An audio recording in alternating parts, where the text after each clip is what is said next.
is odd. Why is there an echo? That is odd. Why is there an echo? That is odd. I've got it open somewhere. There we go. Is that it? No. I've got it open somewhere. There we go. Is that it? No. I've got it open somewhere. There we go. There it is. All right. Good evening, everyone. Welcome to the stream.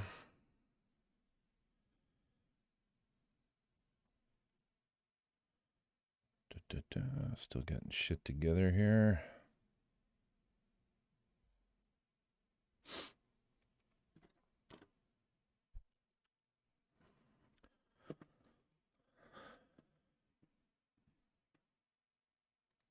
Music player.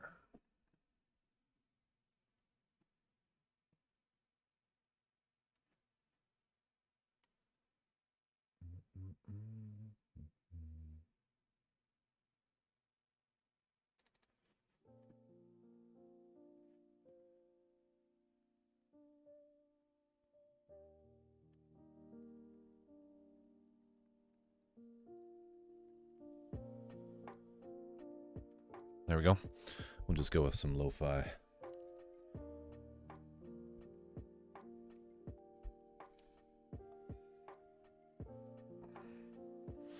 All right. Today we're going to continue working on the AUGE Messiah Machine Head from 5 Star Stories.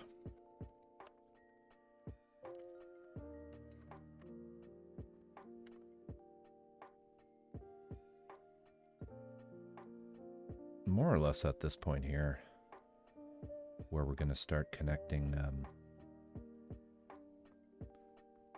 some of these side bits and the these larger shield pieces to the shoulder systems that we've already done.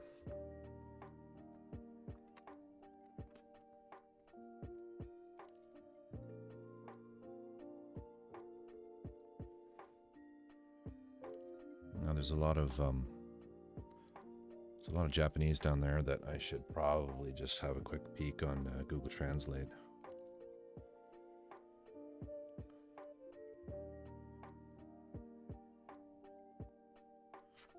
This is what I do.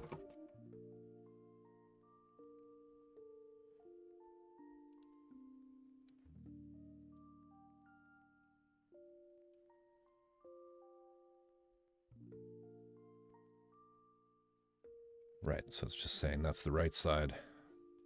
Do the left the same way.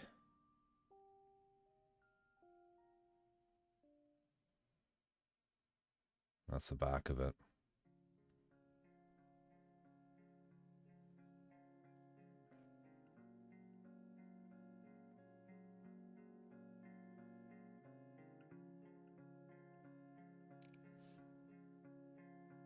Yeah.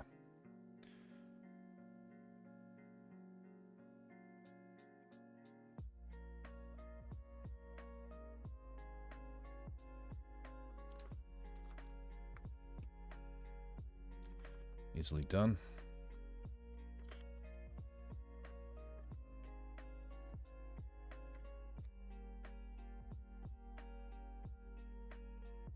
Okay, so we need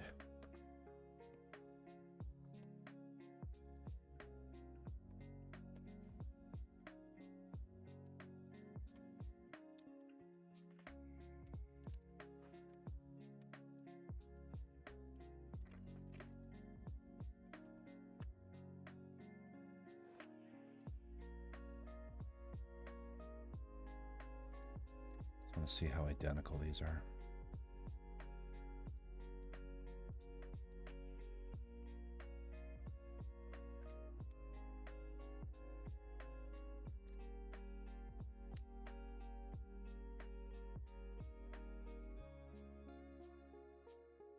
There's definitely some dissimilarities to them. These two are identical.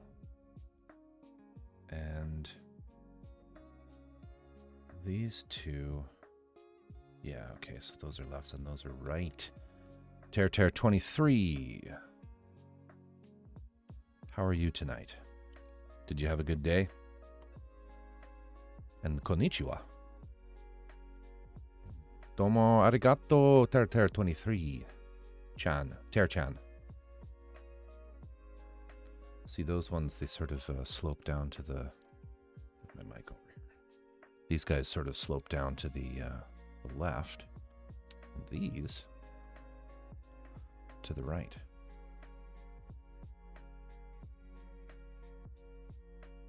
So we got these two. Let's just put these over here in the pile. I had a great day. It's a good day. I'm glad the week is over. Because, you know.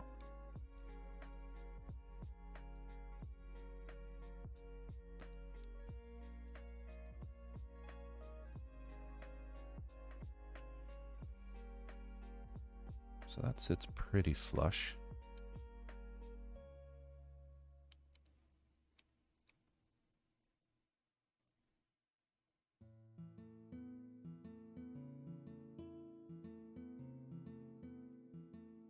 Yeah, those aren't bad there. One's higher up than the other, though.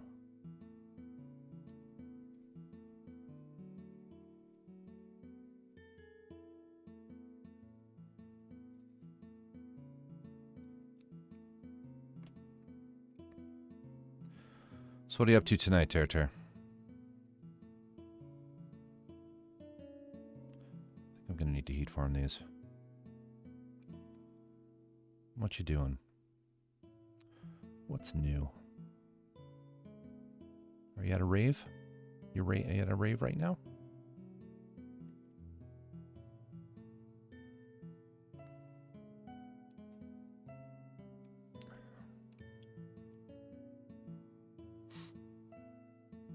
COVID rave?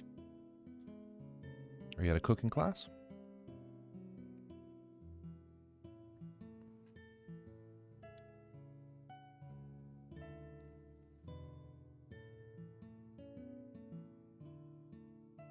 You a surgeon? Are you doing surgery on someone?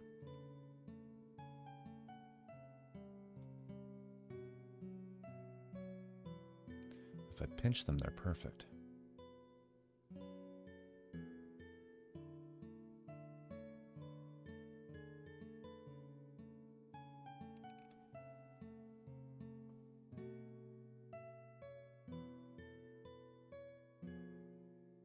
Okay, that's working.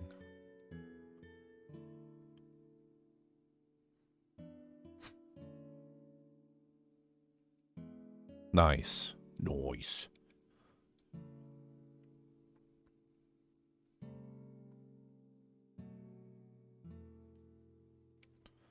What blah words escape me. What Pinot Noir are you having? Nice. Yeah, well, that's nice, eh? You having a wee bit of wine, right?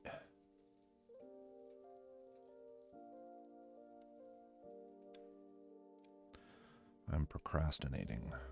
Get at it. Those definitely go on like that, because if I put them this way, you're putting them this way. This way. Oh yeah, see, that doesn't fit in there at all. So, that's definitely that side. That's definitely that side.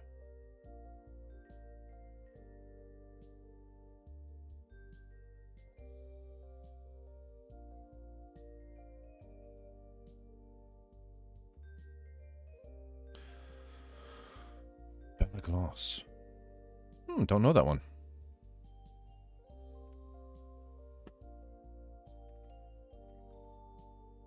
To the internet.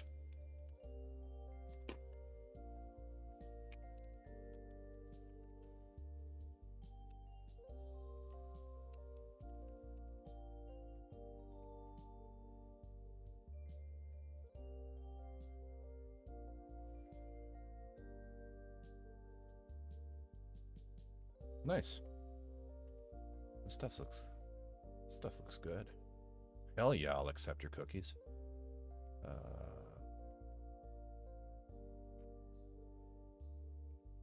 Very cool.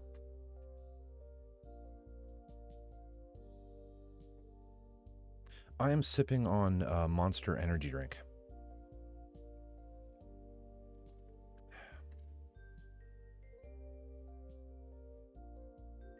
Yeah. I have some bourbon I might have in a bit.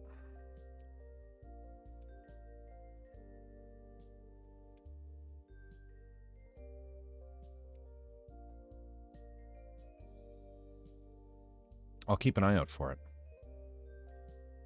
Beleglos.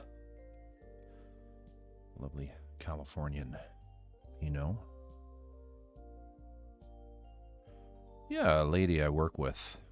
A lovely French-Canadian lady I work with gave me a bottle of Woodford Creek as a thank you for putting up with all of her shit.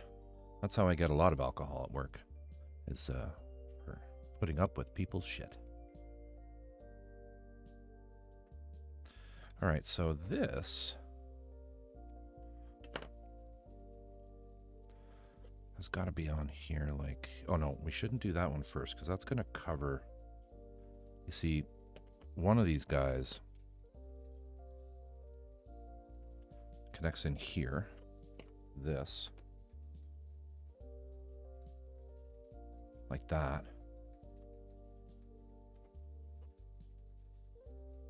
And this goes here. That's gonna look sick. Yeah, it was really nice of her. I work in a business where people are, people are for the most part pretty smart. But, I provide support that kind of makes sure that they're not going to do anything that's particularly a large blunder. And maybe just sometimes sort of pushes them into the right direction. My job is to make them look like they know what they're doing. And keep them out of trouble. I'm not super happy about how that's touching right there. I'm not sure if it's supposed to be like that. See, there's some... which makes me want to heat form that down a little bit, but I don't know. I don't think this... These definitely go that way, right? Yep. Let's just try these other two.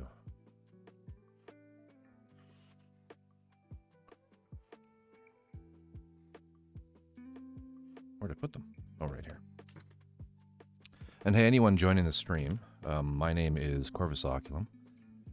I am building a 5-Star Stories Machine Messer AUGE resin kit. It is a big, sexy robot. No, these are the shoulders, Tear. These are the shoulders. I'm just going to call you Tear. Tear is a mouthful.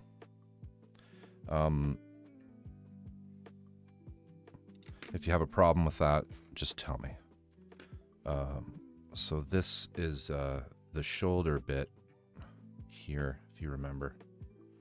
So this here, where's the piece? This connects to the arm like that, and that connects into the torso. Here. This will make you remember. Yeah, like that. Right? And then he, she has all these shield type pieces that are connected. I know I'm zoomed in real close, but you kind of get the idea there. Just nod your head if you know what I'm doing. If you know what I mean. Go on, nod your head.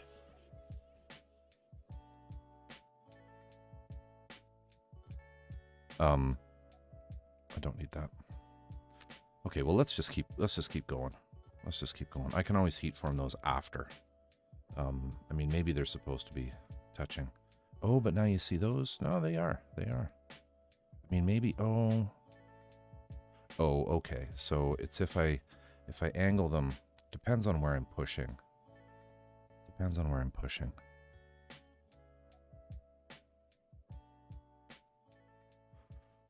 Call me whatever is easiest. You're so accommodating. Thank you.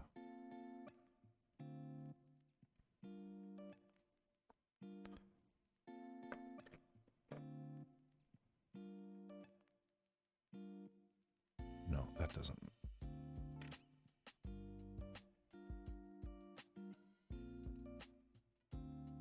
The reason I'm fussing and futzing over this is because this is one of these parts where there's a very long piece that's attached to it. And so the tiniest little deviation in this piece is going to really throw these other pieces way out of whack, because I want them to sit kind of in a really perfect place further down.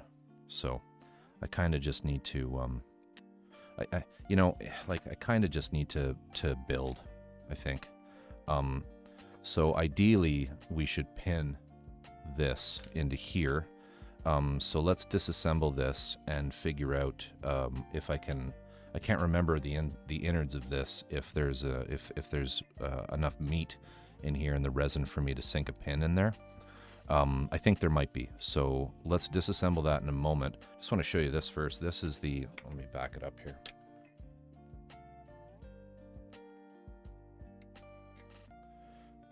I was putting together he has this, she, I don't know if it's he or she. She. We're going to go with she. This is like a giant kind of scythe that it has. It comes with two weapons. It comes with a big sword that looks like this. Big katana type weapon. But there's also this big sort of two metal shafts connected in the center there, and then this on the end, which is a piece of clear resin, which I'll probably I might try and get some color shifting paint. That would be nice to kind of just spray lightly on there, give it kind of a cool look. The kit comes with two different types of shaft for that piece. One is just brass and resin, which is pretty cool, but I noticed that it was miscast. And so if we zoom in on this, focus, you can see the brass rod has kind of come through. It was bent, or it moved in the mold, which is unfortunate, but so I decided not to use these for that reason. So they're just other bits I can kit bash with or whatever. But yeah, it comes with this huge big scythe. So I'll paint it up to, oh, I'm zoomed in still, sorry. I'll paint it up to here, this piece, and then this area all here will likely be I might use like a transparent opalescent paint or color shifting paint, so it changes. Haven't decided yet though, because the only color shifting paints I'm aware of are like who is it? I can't remember. It's an Australian company that do some cool color shifting stuff. But anyway, I've got that together.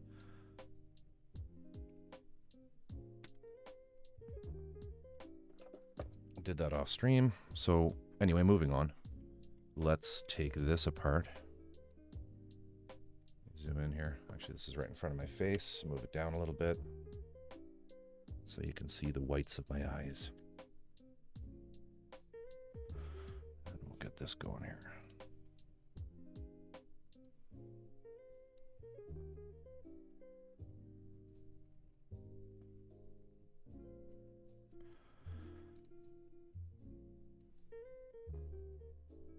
Drift, welcome to the stream. This is a 1/100 scale.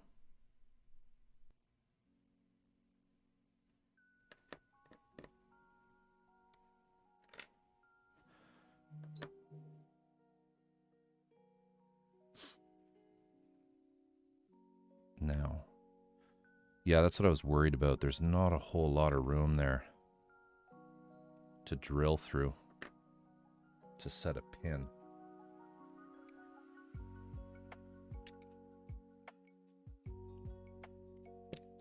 Yeah, it's pretty thin. So it's 1/100th. And it stands about, I think about 27 to 30 centimeters tall to the top of the shoulders, or the top of the head, maybe.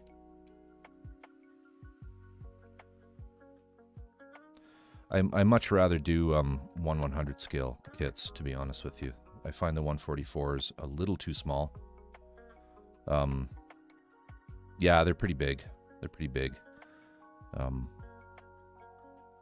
Oh, no, you know what? I could drill right into that. That might work. Wait, where is that?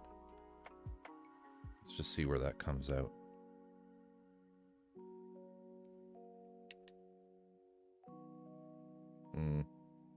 No, that won't work.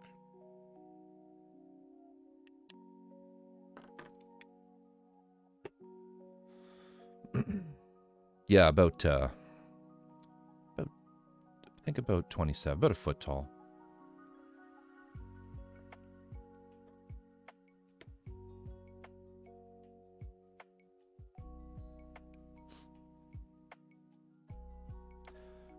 Hey, and I apologize to anyone who's tuned in and had to sit through a McDonald's ad at the beginning of my stream. I just made affiliate a couple days ago, and I'm still kind of figuring some stuff out as far as how to disable some of the ads and crap that I don't really care for. I thought I had turned them off, but there they were.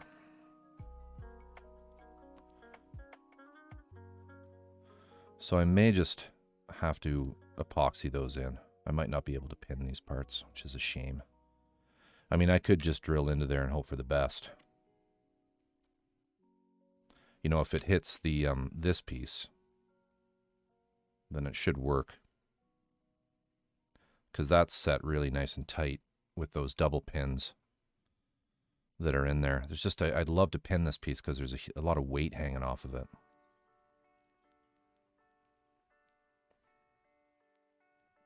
Let's just go for it, see what happens.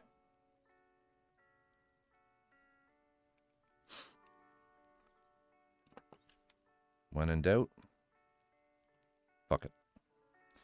All right, so we'll just do a little dot. Let's just go smack in the middle.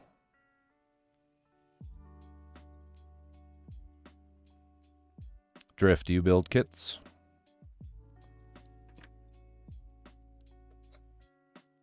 Gunpla or garage kits?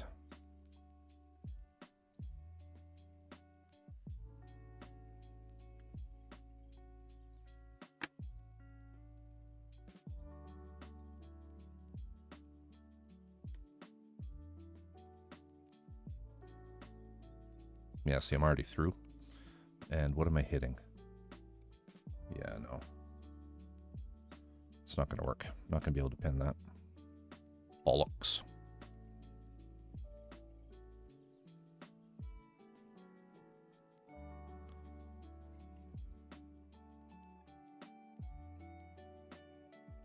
Yeah, they're pretty cool. You know, if you like the design of the 5-star series, the manga, oh, it's so good. Sad story though about how it's likely never ever going to be translated to English and reprinted ever again. Well, it's been translated to English, but it's never going to be printed again. And if you want to buy the original, like I think it was 2006 or 2004, 2006 English editions, you know, I hope you invested in Bitcoin many years ago, because they are crazy expensive. Super sought after, super rare. Yeah, Tara, the 5-star series, you know, there's this weird thing with a lot of Japanese content that's sort of a bit small time. Like, I mean, how do I how do I say this and say it in a manner that's not, doesn't sound like I'm being a bad person, but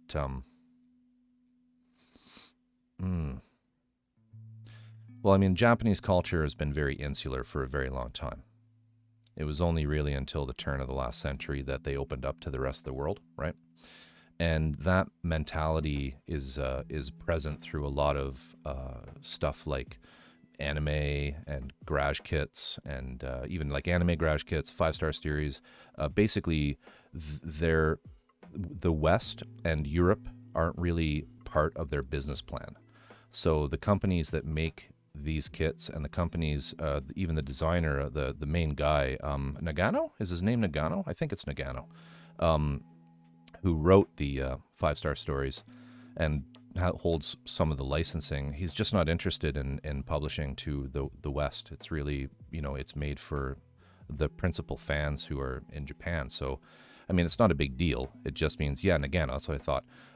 It just means that if you are interested in 5-star, the 5-star stories to that extent, then you're just going to have to put in the same effort that the Japanese do to read it and get the kits. Drift, there are injection molded 5-star series, eh? I'm sure you do, but just in case you didn't, on the off chance. So that's just going to have to be there. But what we can do is we can start pinning these pieces on. So, I forgot to put that in.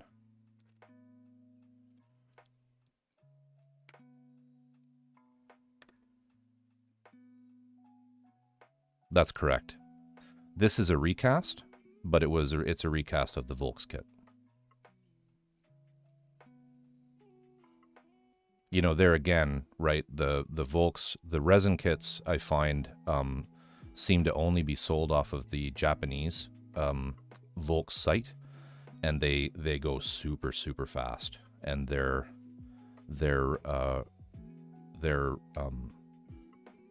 recasts are few and far between, I find. So the kits are super expensive to begin with. Like, I think you're looking at around $500-$600 for most of the 1/100th scale. And if you want, and if you get on the pre-order and you're willing to pay that much, great. But you tend to find pretty decent recasts of it all much later on. Like, I think this kit was, I want to say about $120 or something like that. It's a lot like the regular garage kits where they're scooped up very quickly, and then if you want to get an original and you're from the West, you're looking at getting a something that someone's scalping for a hell of a lot more than what it was originally purchased for. I could drone on at length about the whole resin scene, but I try to contain myself, as I don't know, it's just like one of the most messed up business plans that just springs to mind. I meant to put this in. You guys are distracting me. All right, let's get that in there so we can get that top piece back on. That goes in like this. Yeah, as far as I know, Drift, Volks holds all of the rights to all the 5-star stories, resin and models. But they're doing, I haven't checked any of them out, but they're doing injection molded kits as well, right? So I don't have any, I haven't tried any, but I'm interested in them just to see if they're just to see what they're like. I mean, I can't, I'm dubious as to whether they're even close to what you get from the resin kits, just because I mean, you know how it is with injection molded versus resin. There's just so much more detail.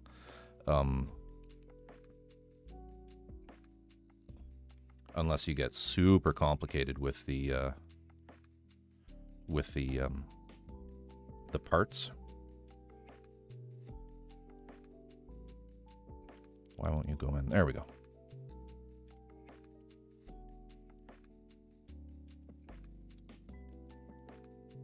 Okay, so let's get this back on.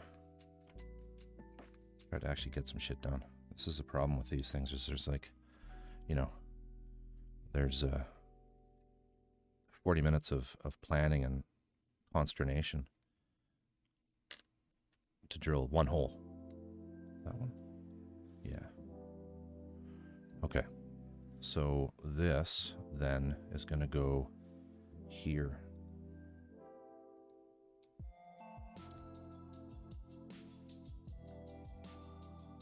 And this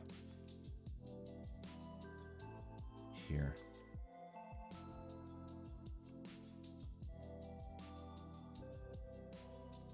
All right, let's just do it. So we'll pin this on here.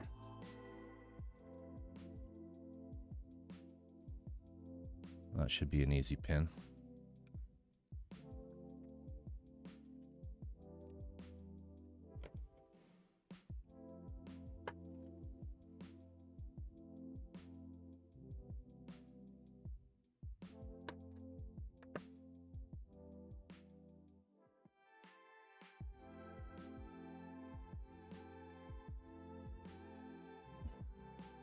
Just reading back through chat. Yeah, after the teens, it does get a little crazy.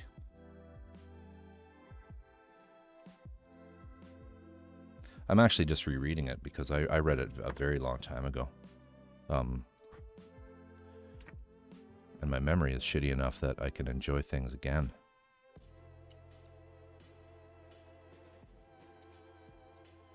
If I give it about 5 years.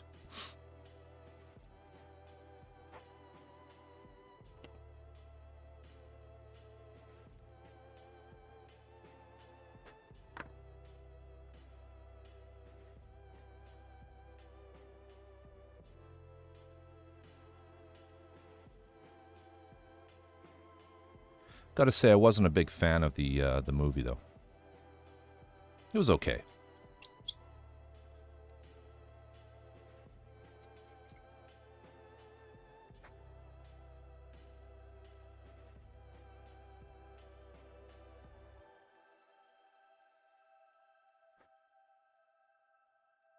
You know, we could just go right through this. Yeah, I mean, it did the job. It told that one particular story, okay, but I don't know. I mean, with a lot of anime, I guess it just left me wanting so much more.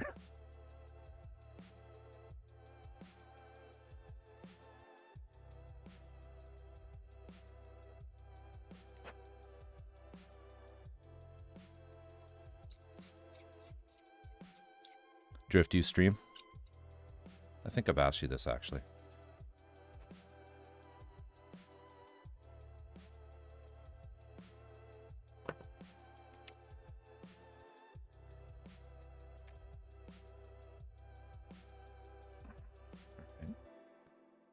Let's get this on.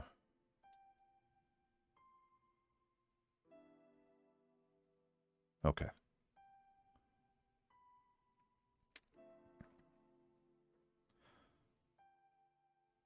I like asking. I like giving people shout-outs. It helped me a lot when I was sort of starting.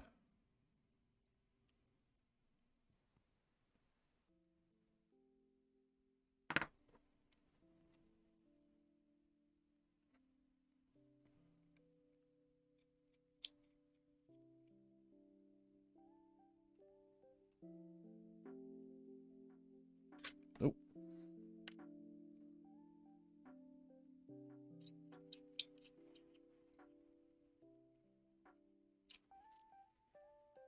Yeah.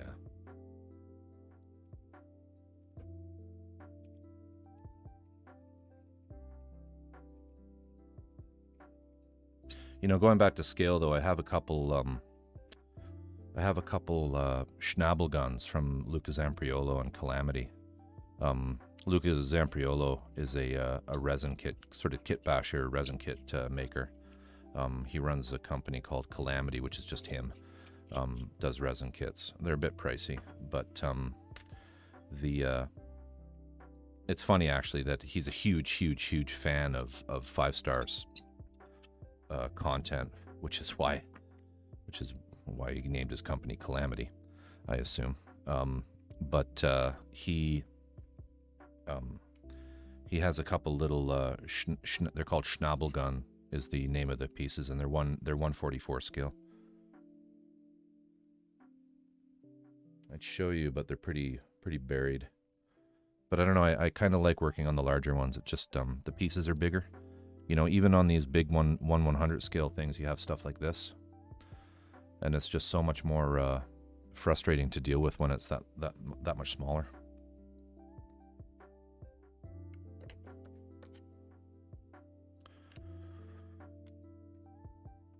Now, I don't think you were in chat when I was talking about some of the other stuff I have coming, but I have got in on the recast of the Volks Mirage Twin Tower.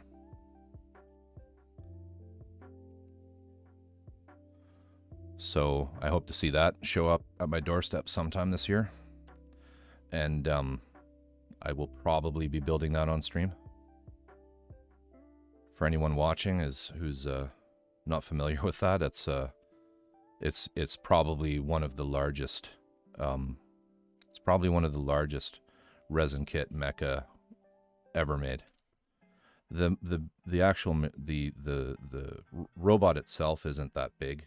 I mean, I think it stands about 54 centimeters tall. So what is that, like a 1.5 feet? So a little bigger than these, but it has these two gigantic buster guns on the sides of it that are just these huge mammoth pieces of resin.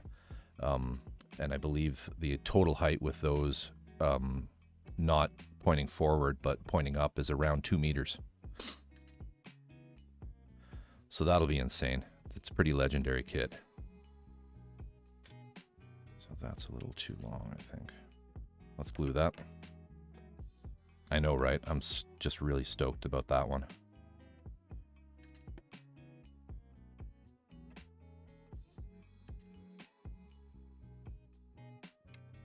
And, you know, going back to, like, because Tarek, you were asking, I think, the, you know, the original stuff, and that, you know, selling really just to that particular market segment, the West not being part of their business plan, et cetera, et cetera, et cetera. I think Volks sold that back in, I'm going to get the dates wrong here, but I think it was like early 2000s, the Twin Towers came out. And I believe it was around $3,000, I want to say $3,000 then. You know, if you were to find one of the original, like 150 that they produced, I think you're it would probably be like $6,000 to $9,000 American today to get an original. Needless to say, I will not be getting an original. All right, so let's see if that fits. Is that the one I did? Yeah.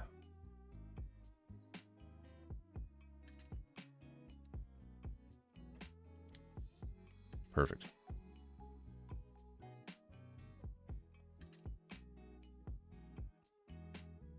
Yeah, it's just, hey, it's one of those it's one of just those epic things. Right? Like I could probably find a photo here.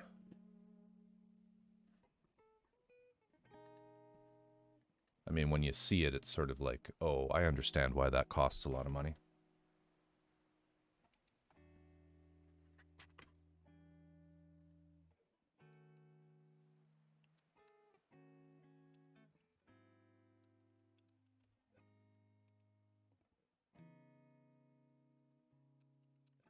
Jagged Messiah Twin Tower.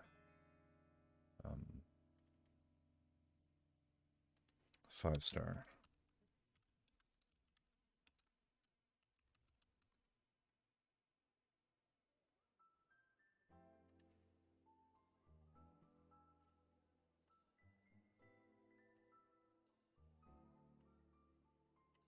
I think this is the one.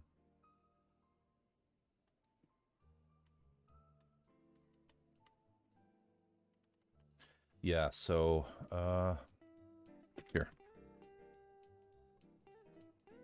Let me zoom in a little bit.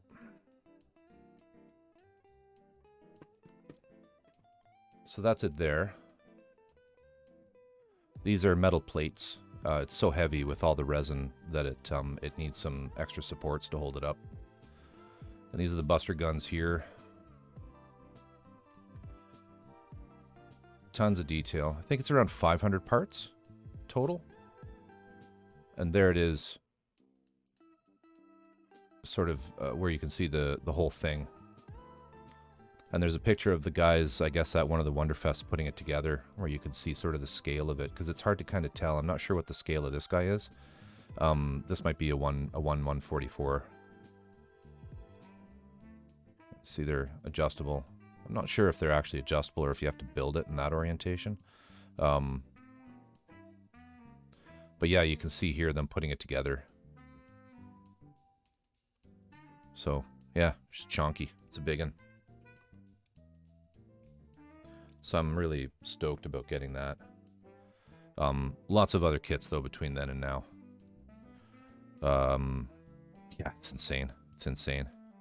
And there's so little content about it out there. There's one, there's on YouTube, there's one video, an Eastern European guy putting it together, or just really showing off the pieces. Doesn't really build it. There are no videos of it being built, but it's just this, he's just sort of doing an unboxing. And apart from that, like, there's really just so little content, so it'll be a first for sure. So let's do this one. But between then and now, I got lots of other kits to do, like a, I've got, don't think I have any more 5-star, but I have the resin kit, Kshatria, I never pronounce it right. The NZ666 Gundam Kshatria, which is a like a 400-piece resin kit that I'm looking forward to building. It's going to be really fun because it's like a blind build. The instructions basically are non-existent for it. And I thought maybe that's because it was a recast, right? But then I started looking into it and it's like, nah, there's just no instructions. And I know that's that's kind of commonplace with a lot of resin kits going back. But you know, lately a lot of the recasts are quite well done. You know, they're quite well documented. But oh, I got to get rid of this song.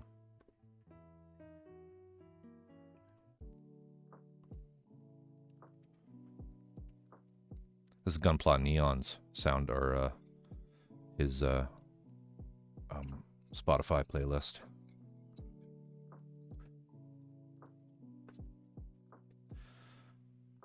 All right.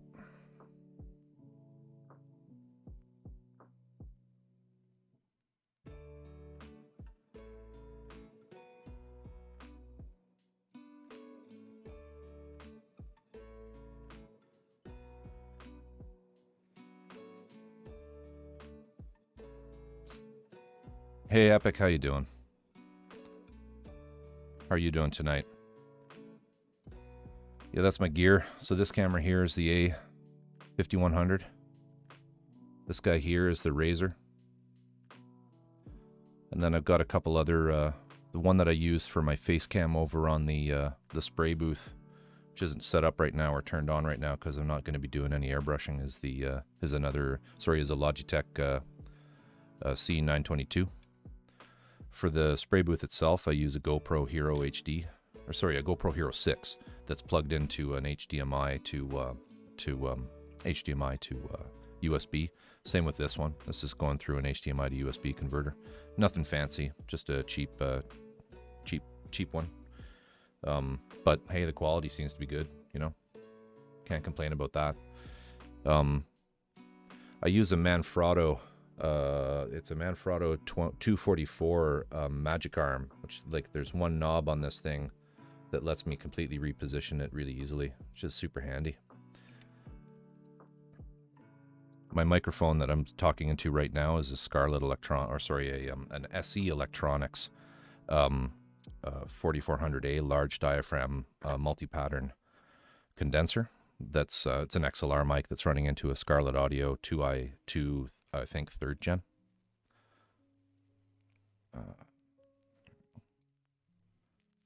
And then over at the spray booth, I used to move the mic back and forth, but it was a giant pain in the ass, and I would fumble and break stuff and shit. So I have just a cheaper Snowball Ice. over there, which is just a USB mic, which is quite good too. Works well.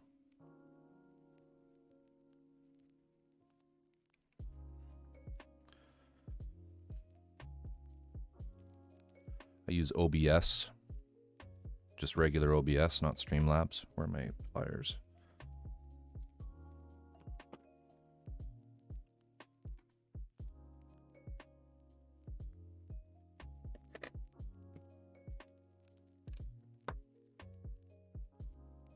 I can probably just do that with this.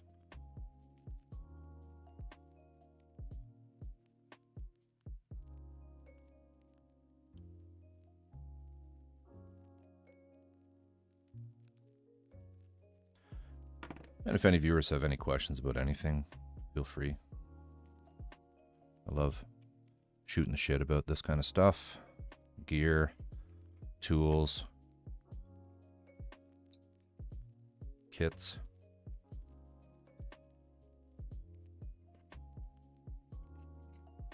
Probably just going to go for a couple hours tonight because I think I need to get up early in the morning. So likelihood I'll need to drive my wife to work because we're getting a snowstorm here and her car is useless.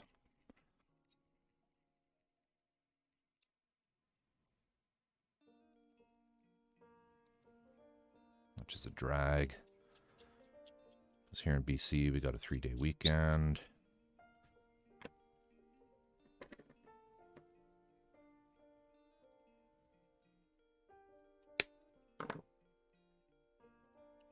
See if that's going to work.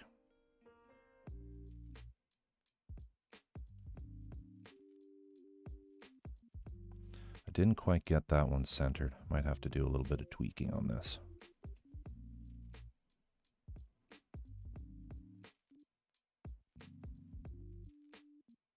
Hey, thanks. Yeah, I got affiliate midweek.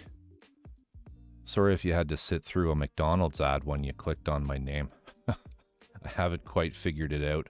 I figured out how to turn the ads off. I mean, I know every streamer says it, but anyone who subscribes, I'm not doing this to put money in my pocket. So, I mean, while I love the subscriptions, just know that they're all going to go towards buying kits to build for you guys and girls.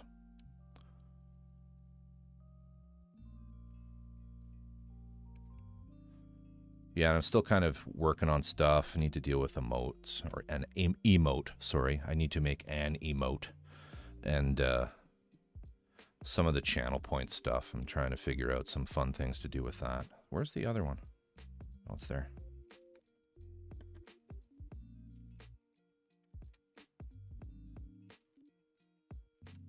So that one's there. And then this. Oops. On here.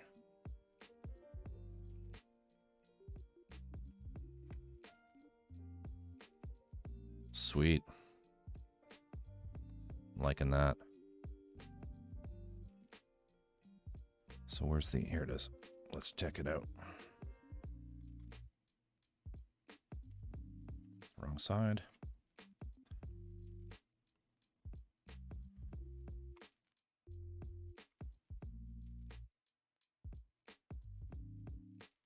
Yeah, it looks pretty sexy, eh? I was worried I was going to have to heat form some of these. Well, I still might need to. I don't know how lined up the other side's going to be. Let's get this in here. Is that the right one? Yes. Let's just take that off for a sec.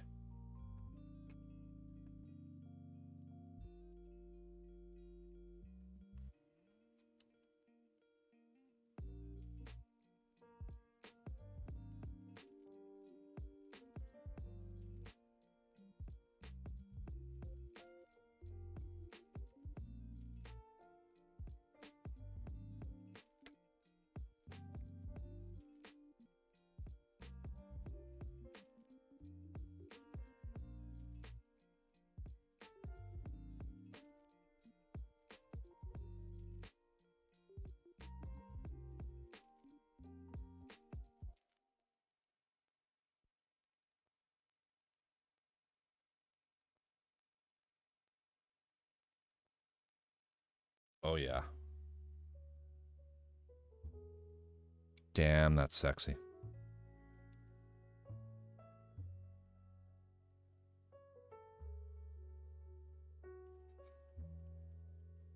You know, it's funny, Drift, if you're thinking of doing these sorts of kits, because you'll get a lot of, there's a lot of elitism with respect to getting originals and, you know, supporting the so-called artists, right? But, you know, going back to the conversation we had earlier, it's rare that people in the West are able to put money directly into the artists' pockets, because usually you'll miss the pre-order, or you know you're just not willing to pay the $600 plus another $100 to get it shipped from Japan. So you end up getting the recast. Now there's lots of sites out there that you've probably seen already for recasts, like you know, if you hit if you do here I can do it. If you do !project in chat, those last two links in there are going to take you to, I believe, the GKM and the E2046 product pages for this kit. Those are the two biggest recast companies, and what you're going to find is, like, this is just my personal take on things. It's just totally my personal opinion. I'm not an authority on this beyond the fact that I've built a whole bunch of these, and I bought tons of stuff from both of those companies. I think that they have made so many casts that in some ways you could argue that the people that run the recast sites are equally as talented at making the molds and pouring these kits as the people making the originals. So any loss of detail that you might see in, you know, if you were to do a direct comparison between the recasts and the originals, it's purely based on the fact that your original is going to be a silicone mold based off of the original. The actual original piece was used as the sculpt. The recasts generally are made from an early production cast. So it's like that first, you know, back in the day when you used to copy tapes, you know, a copy of a copy of a copy. The resin kits, the resin recasts are like a first, or sorry, they're like a second generation copy. So while there might be a tiny little bit of difference between this and the original, you know, if you were to compare them directly, you know, you might see some difference between them. But overall, I find that, like, I mean, you know, I mean, come on. Like, there's tons of detail in all of the parts, right? Everything's nice and sharp. Where's some of the back pieces here? You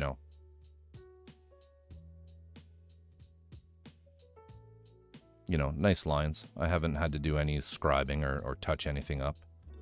Here I missed this. This is a pour tab that I forgot to sand. I do a preliminary and then I go back and work it over. But, you know, like I said, these guys, they've done, I think, just these workshops that E2046 and GKM hired to make these recasts. They've just done so many that they've got it down to an art, right? Like, so what you'll find is with these newer kits, there are very, very, very few pour tabs. They on the more modern kits, at least, you know, there's certainly stuff that you can buy off of those websites that have likely been sitting on the shelf in a warehouse for a very long time, that may not be quite as good. But I generally find that there really isn't a lot of work necessary. Well, I mean, there's no more work necessary than an original, is what I find, an original resin kit, than one of these. Now, if you're building Gunpla, I will warn you, if you're new, I mean, do your research on resin. There's some things that are big no-nos. For example, resin is absolutely a carcinogen, so you do want to sand it in with a like a ventilator mask on, or wet sand it. You know, get a big plastic container and just sand it basically underwater. Is the other approach. I don't really like doing that, so I wear a ventilator. I don't do any of that stuff on stream. It's really, really boring. So I'll usually put something on Netflix and do it then. The other thing is, if you're a Gunpla guy, Do not, under any circumstance, use your God hand, you know, your SPN 120s on resin. They will be very short-lived. Just get yourself a nice pair of, like, these are the Mr. Tools flush cutters. They work really well, though. I've never had any issues with them, and you know, you can cut nice and simple with those, and they work pretty well. So just a little bit like that, and then sand it. The other thing is resin is brittle, so you do have to be extremely careful with pieces like this. You know, there's a little bit of give, you can see it there. But if I bent that much more than that, it would just snap. Unlike you know, unlike Gunpla, which is going to be like an ABS or a styrene, which is far more flexible, right? You know, like this is styrene, right? Like, you know.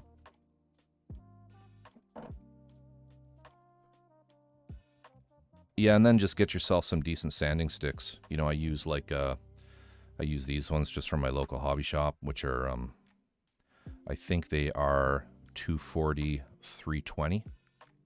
And that's sort of adequate to get it down to a decent finish. And then I have some, I think they're 400s that I use to put that final polish on. And then again, if you're coming from Gunpla, the thing that's going to really irritate you is, you know, get, hey, thank you for the biddies. Much appreciated. Thanks, Epic. You're the best, dude. The thing that you're really not gonna like if you're coming from Gunpla, or maybe you will like it, I don't know, it depends, is the masking. Get really good at masking, because there's gonna be a lot of it. That's kind of the thing that a lot of people freak out about. So we got this going, got this action going here. Really happy with that. It's a shame that I can't actually pin this piece in, but I'm all right with that. All right, so let's get the other side done here.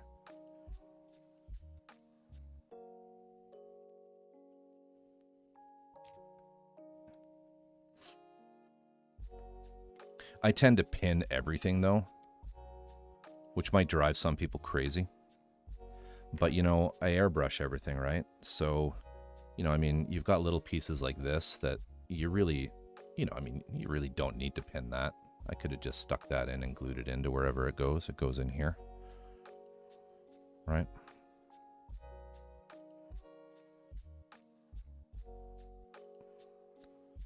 But it just makes life easier for when you're airbrushing, because everything's going to be, you know, right?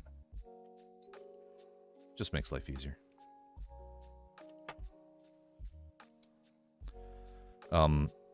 Yeah, and of course I didn't really talk about pinning, but pinning is an absolute must, especially with these really big robots, because resin's heavy, man. And so these, in fact, this is what's kind of crazy about it, is this little tiny joint here. I'm off camera.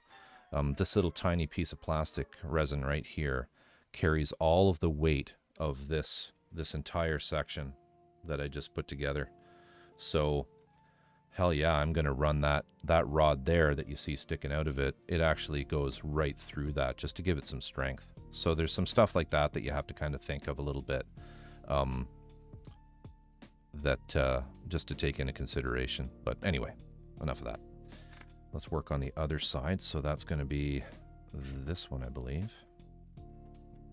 Is that identical? Yeah, not that one, this one.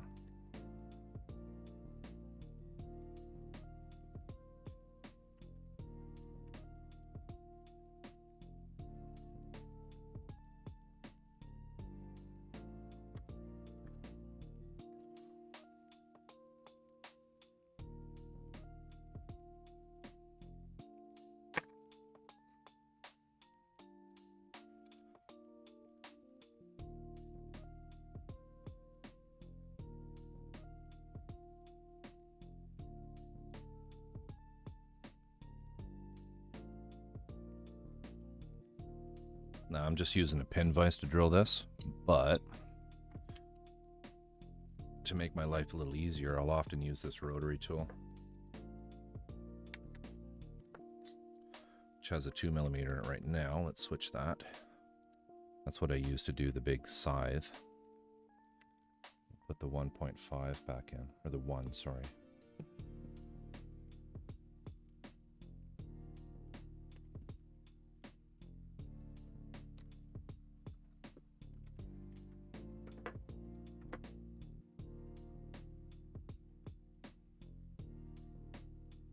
Shitty drills.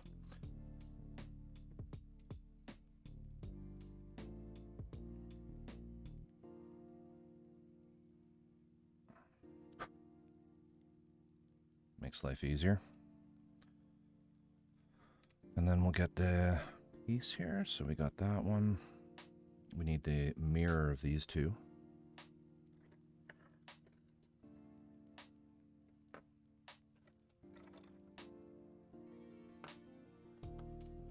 So on like so.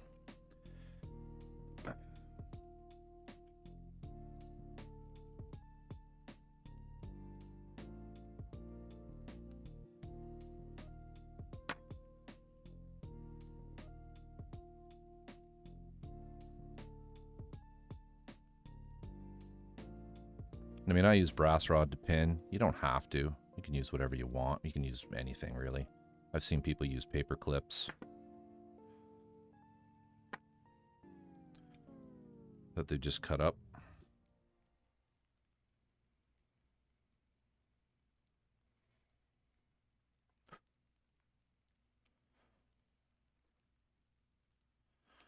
I like the idea of brass, though, because it's like it's not going to be reactive. Like, it doesn't rust, right? And the other big nice feature with it is it's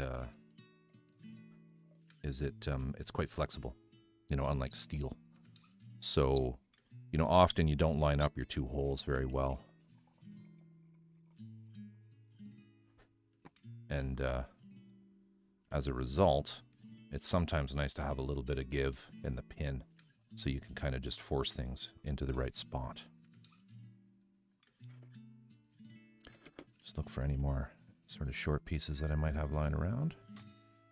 I don't, so I'll use that one. Actually, no, let's save that one. Let's use this.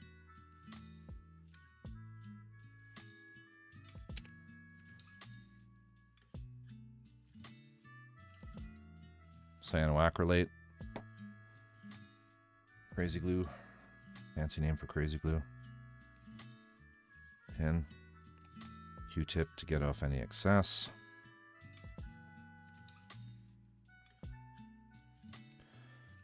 And then to cut the brass, I just use some cheap side cutters.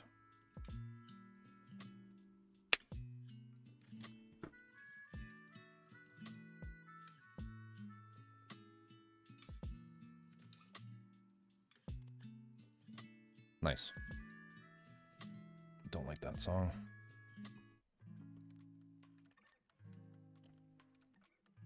Okay. We got this guy.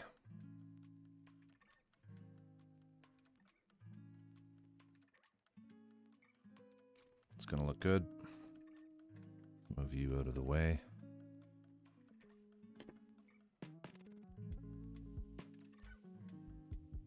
Oh, that's stiff.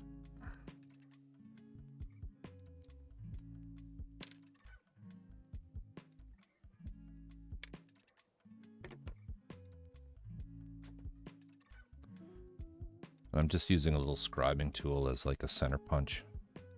It's kind of it's not a very good scribing tool. It was my first scribing tool. Then I upgraded to the MatWorks.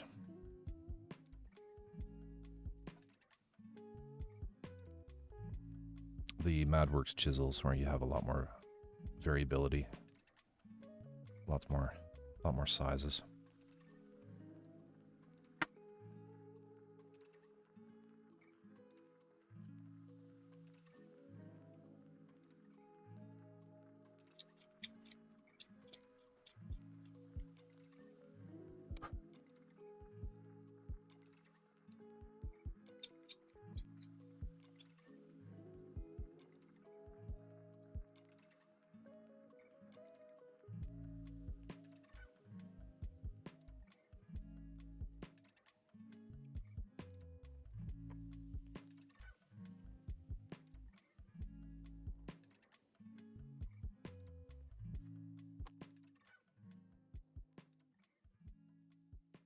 right?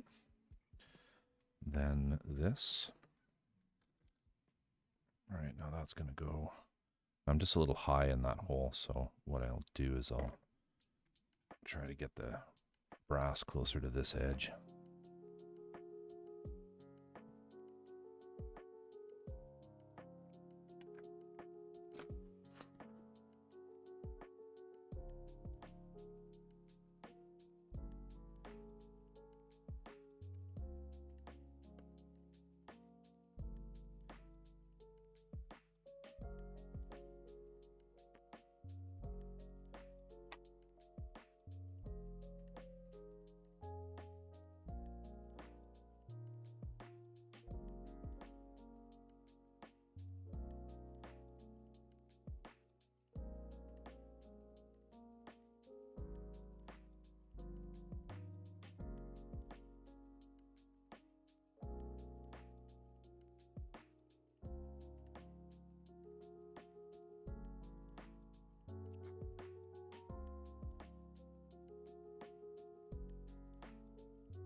Resin has like the best smell.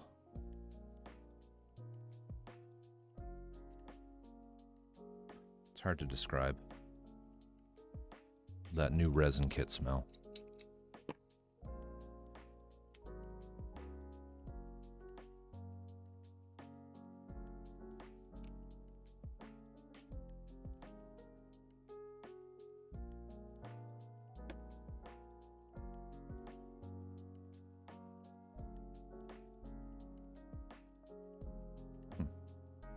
Let's use this.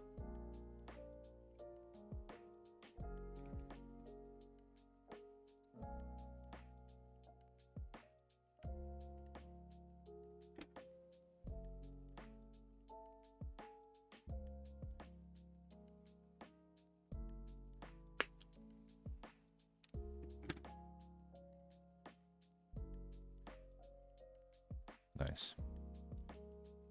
Fits really well. So let's get this guy on here. I think that's the right spot for it. And then this guy on here.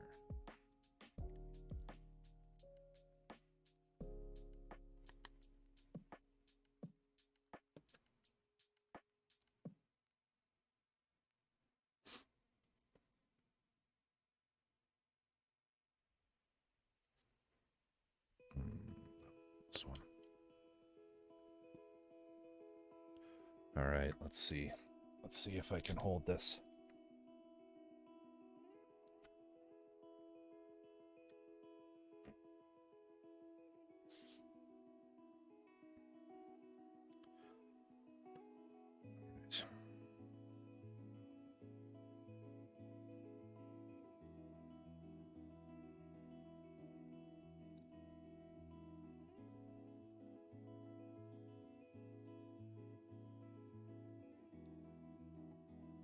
Don't feel like that's the right side for this. Doesn't quite fit right. Oh, I haven't glued that in, that's why. Is it this one?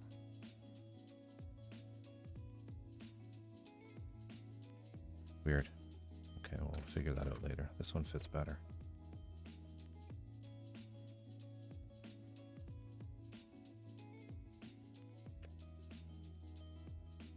Strange.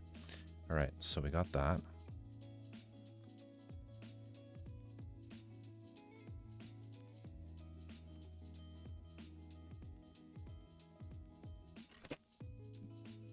Terrifying. The worst part about resin kits are the jump scares.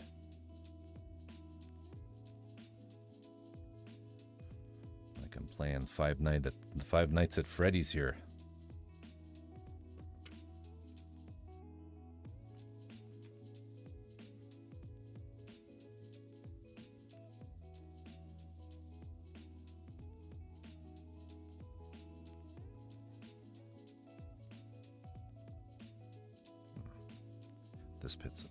This part's a little, these pins don't sit quite as tight.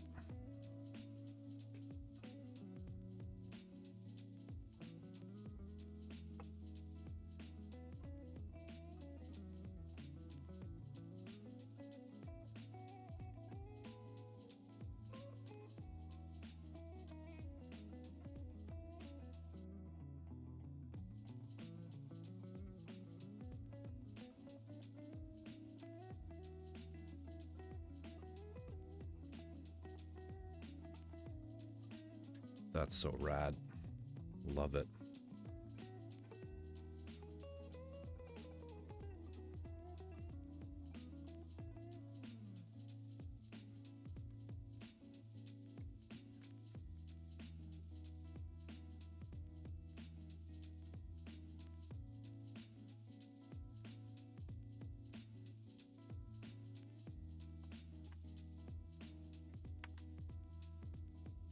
Super happy with that. I don't even think I had to heat form anything.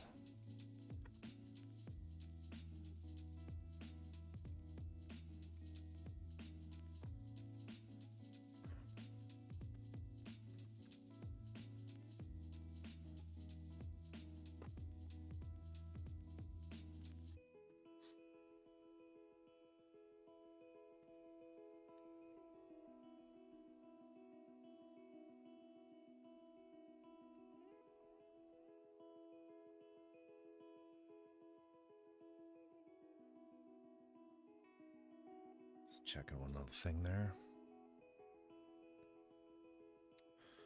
All right. Next up, the other side. So let's just carefully put this over here. It's already come apart.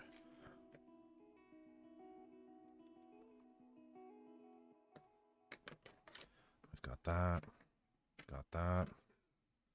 that, and I think there's a piece in here. That. Right, so.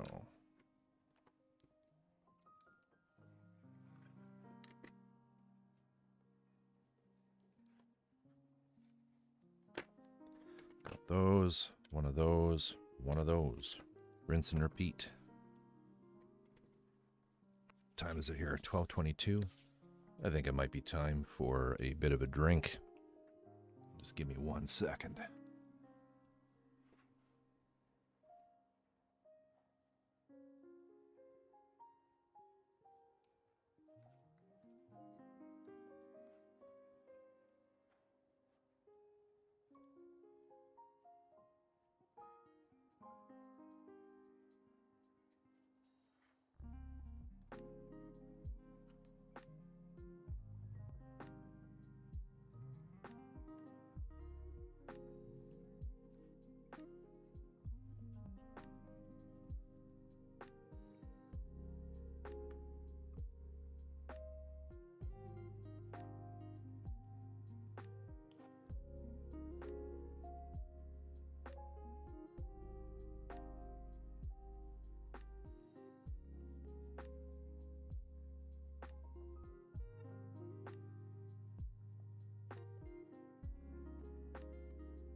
Cheers.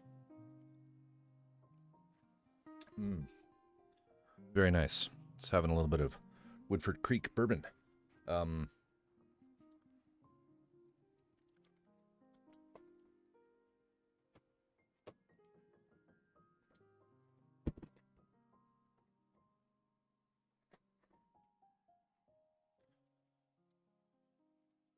Epic.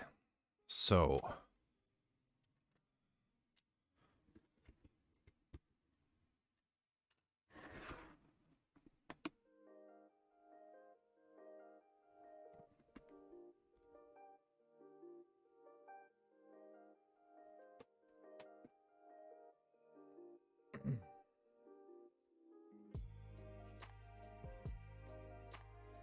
basically where I'm at with the Waldo is I have a whole bunch of little tiny pieces to do. Tiny little like cats and birds, and I have Sasha, the welder. I don't know if you were in stream when I was dealing with her. The most inappropriately dressed, just throwing safety to the wind welder that's out there. But I have all of these little pieces, the little tanks there.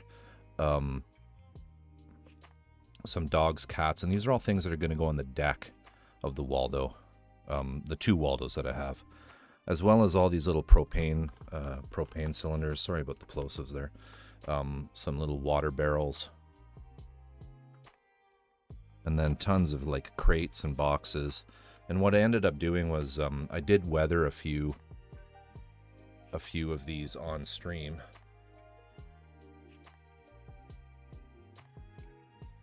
Propane cylinders and things. But what I found was it was a little bit tedious to do on stream. And so what I think I'm going to do is this weekend off stream, I'm going to paint up the rest of all of these little cylinders and things. And then when I come back with the next Waldo stream, I'm gonna have it a lot more close to the point where we can kind of move forward on the ship itself. It's basically in the same state that it was in when I left it. So it's been the oil paint rendering is pretty much done on it. The the lighting is all done. I have the umbilical all wired and running out. And so I want to get a few graffiti decals onto the sides of it. I have some scale decals of like just graffiti that I want to put sort of in this yellow area on it. Move that camera up here. Sorry about that.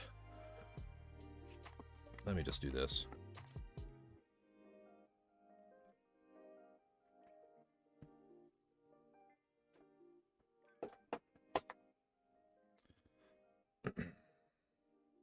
I gotta work on better lighting for this space. Yeah, so that's kind of where the Waldo's at right now.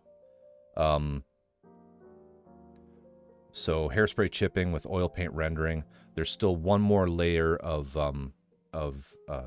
like distressing that's going to go on it, which would be, well, maybe a couple.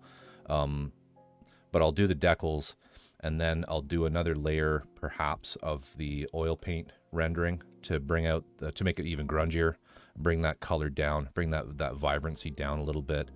And then I'll go in, and then I'm going to mount it. I'll mount it to the diorama post. I have like there's like a log coming out of, or not a log, I don't even know what you call it. It's like a mooring post sort of coming out of a water scene.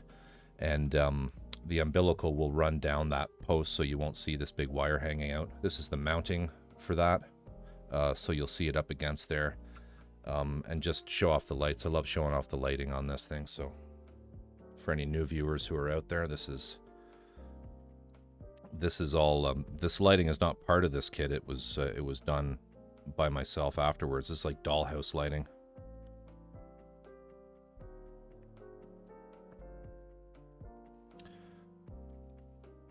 So it's got 2 LEDs up there on top for the headlights. There is navigation, green and red navigation lights in the front, port and starboard. Inside, you can kind of see a little calendar on the inside of the cabin. I printed out some scale, like they're literally pinup calendars of pinup girls from like 1950s, in scale. This is 1/35th scale. So I did them in that scale. So there is a cabin light in there. You can kind of see through the roof there. And then on the back, there's also a spotlight. So yeah, I will continue with this shortly, probably this week coming. Actually, I'm gonna get the rest of the AUGE. Thank you. I'm gonna get the rest of the AUGE done up, and then we'll move back to this. It's already collected some dust on the top of it. There's way more to go into this, like a lot more. This is going to be a super detailed build with lots going on. There's going to be 2 of these total when all is said and done, but I'll finish it with the one. Thanks, Epic. But yeah, so that's, in answer to your question, that's kind of where I'm at with it. I just hit basically a little bit of a hurdle where, I don't want to bore everybody to death in my viewers as far as like, going back and forth and doing chipping on little tiny stupid things.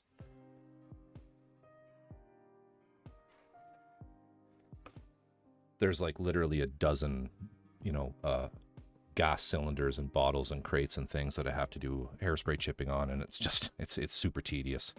So I will I'll do that on my own.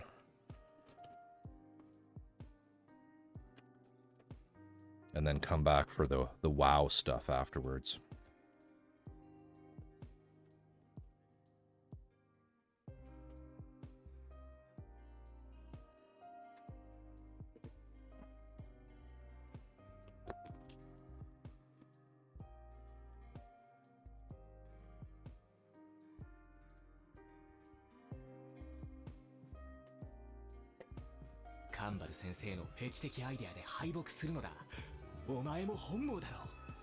Unpredictable artist, thank you so much for the subscription, sir.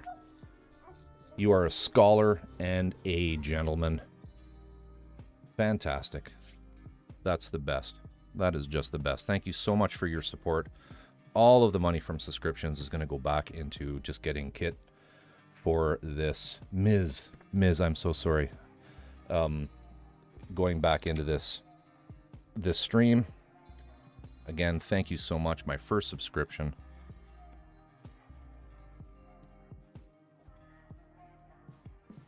Means a lot. Really means a lot. Thank you.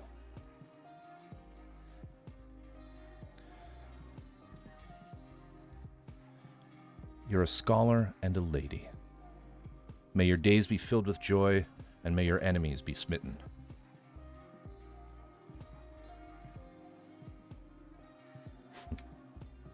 How are you this evening? Been having a great... How's your week? Did you have a good week? I hope you did.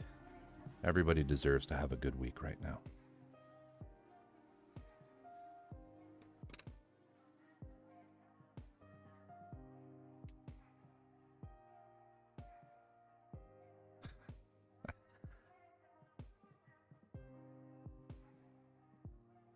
The enemies being smitten part was my little touch. My little special touch.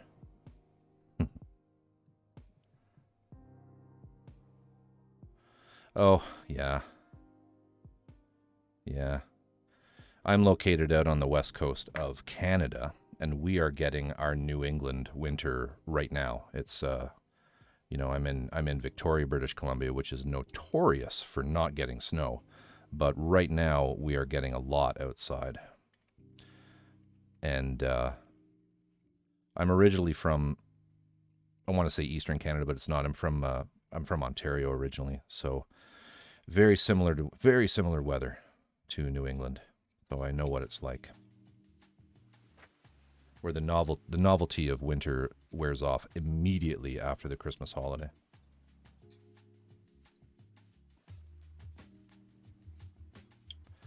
So I'm currently building a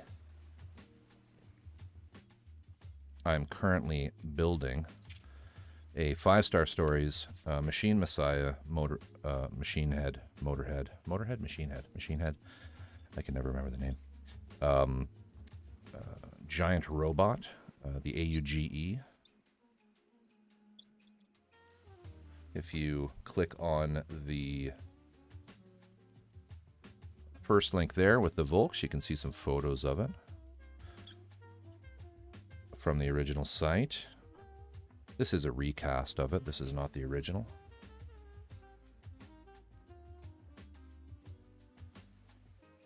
Oh, lovely. Lovely. I love Crafty and Silvern. She rebranded. She was originally, I think, Silver.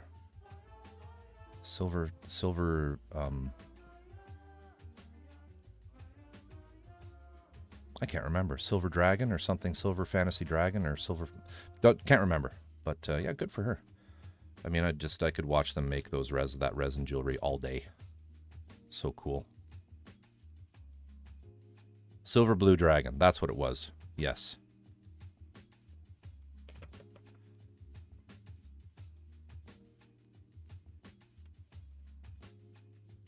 Such cool stuff.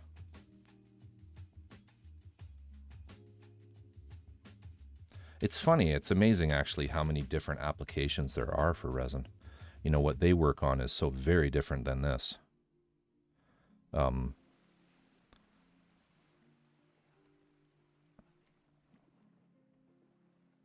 you're a streamer. Here.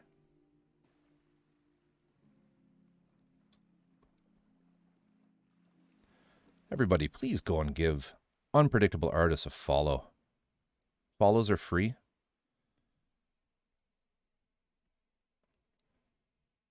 And always appreciated.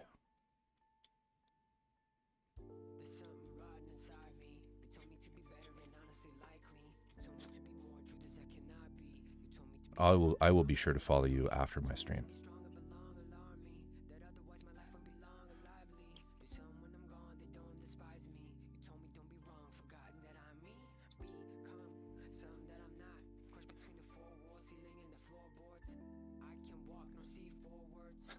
Thank you. I do get a little bit of, I get quite a few comments about my voice.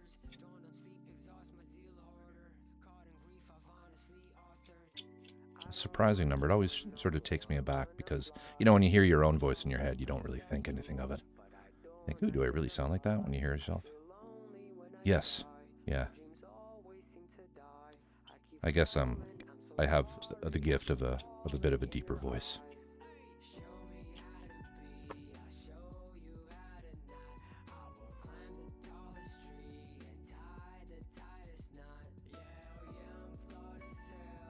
So all my viewers are very gradually falling asleep. Good night, everyone. Thanks for watching. Oops.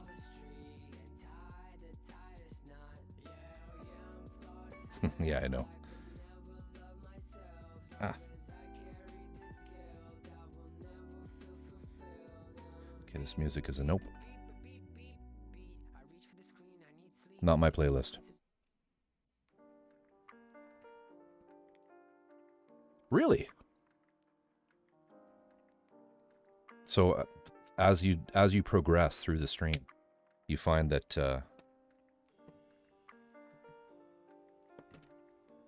you sound different at the end. That'd be interesting. You should look back at one of your clips and just sort of go back and forth between the beginning and the end. You can premiere something and see if it see if there's a huge change. I haven't drilled. Oh, you have. Oh, by type of art. Okay, okay. What other art do you do? You do body painting? Do you do canvas work or mini painting or anything like that?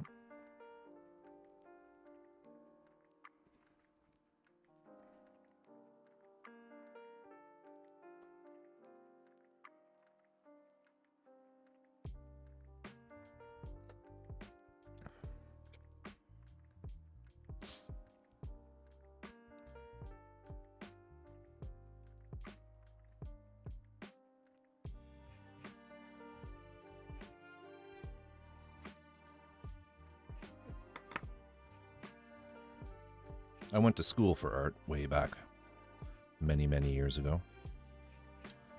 I did classical art and went for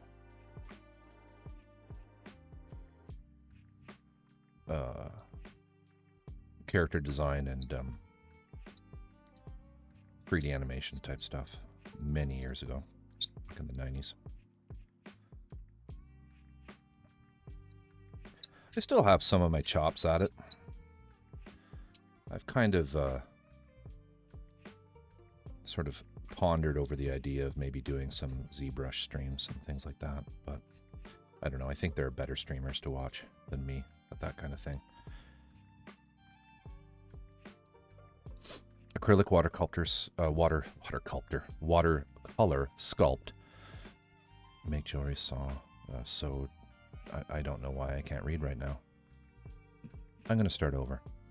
I paint acrylic, watercolor, sculpt, make jewelry, sew, draw, ink, and knit and crochet. Nice. That's very, very diverse. I wish I was that diverse. I mean, I've done oils. I've worked in oils on canvas and watercolors. There are quite a few of my watercolors on my Instagram from several years ago. Watercolor painting is such a wonderful pastime, just to do as a way to decompress. Is that the right size? Yes. I'm going to cut this lest I take my eye out.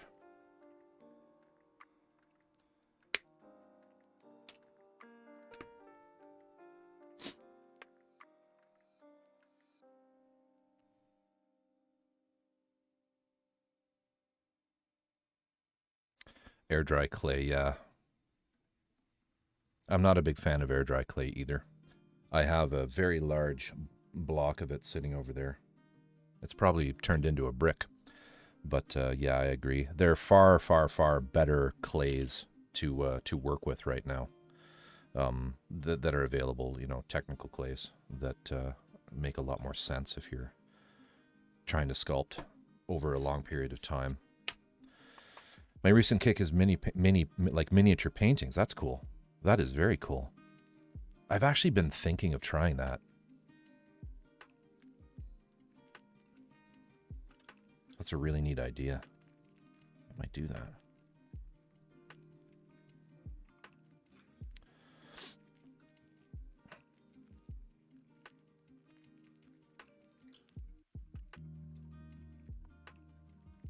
Oils, eh? You don't like oils. I love oils. Oils to me are like the ideal paint.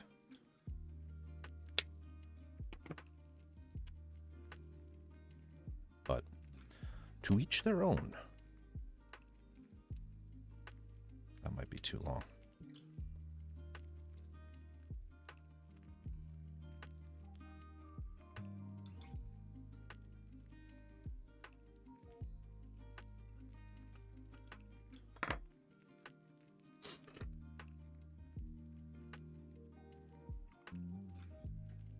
Yeah, I hear you. I hear you.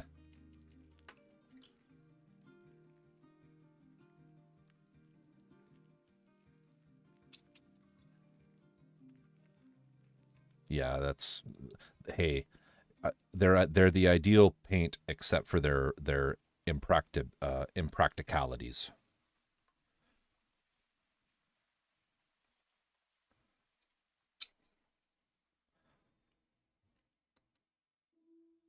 They smell pretty bad too. Like if you're using a lot of the linseed oil, it can get kind of like you don't want to really be in the room anymore. 3 by 5 feet. Yeah, it's a good size.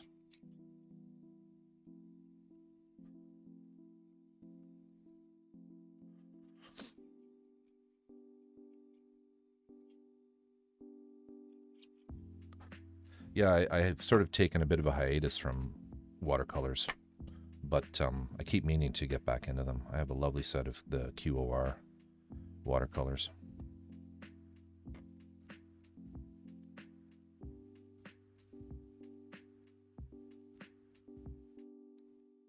Okay, you know, I mean, gravitate to whatever works for you, right?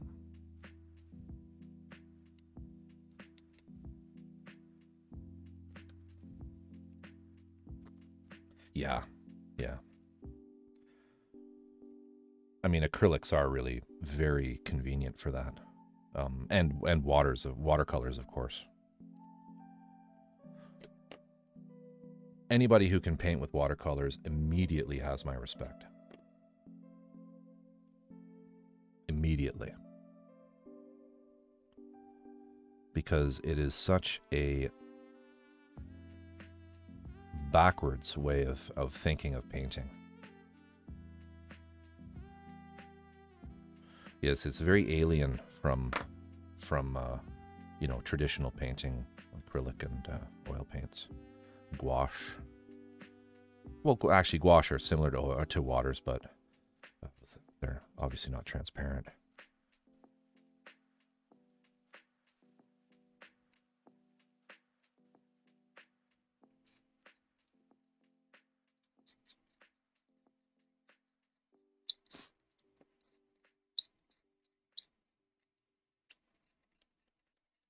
Yeah, just keep working at it. There's tricks too. You got to learn all the little stupid tricks with watercolors.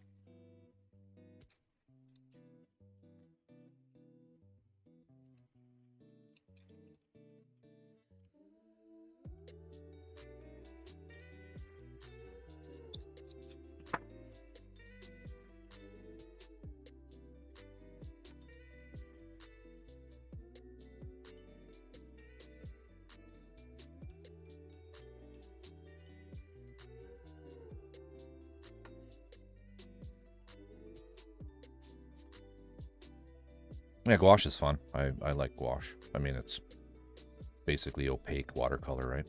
So it's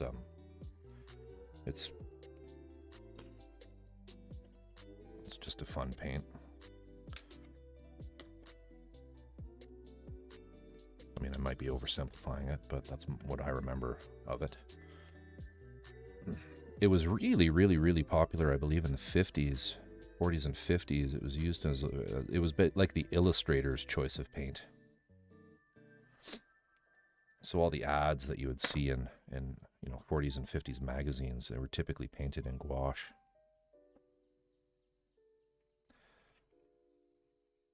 Because it didn't have the annoying transparent qualities of watercolors, and you didn't have to worry about those those sorts of, didn't have to take into consideration the various oddities of watercolor, but it would dry really quickly.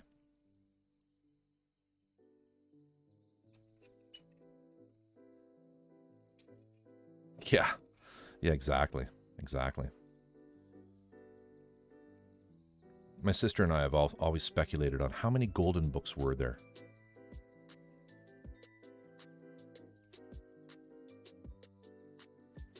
7, 8 million? Don't know. I don't think anyone knows. I don't think Golden Book knows.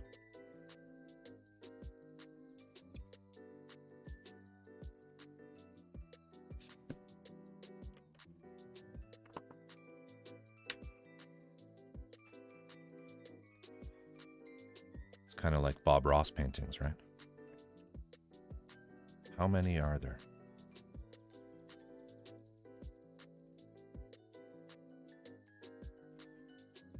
$655. Well, you've ruined the mystery for me. I kid.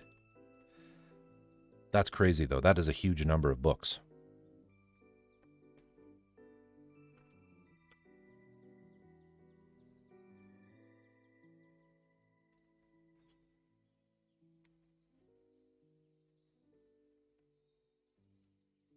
That is a huge number of books.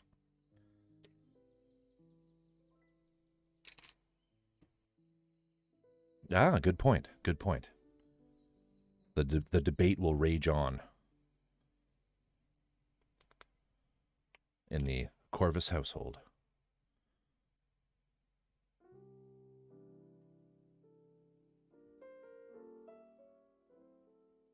All right.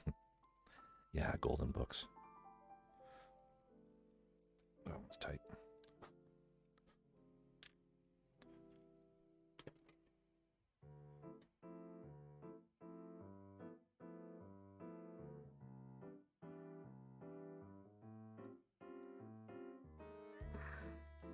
Oops. Not in the middle.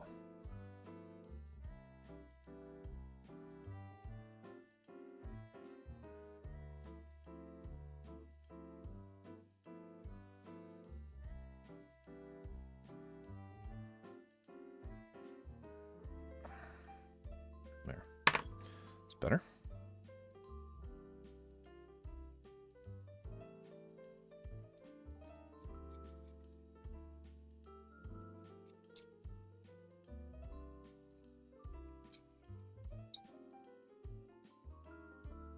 I need a new pin vise. This thing has the most annoying squeak.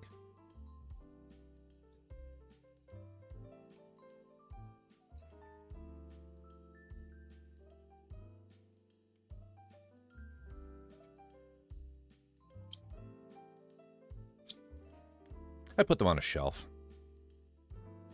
Some of them just go back in boxes. Take them out when I feel like it. Yeah, these are just cheap hobby shop ones. There are some nicer ones that I should get my hands on.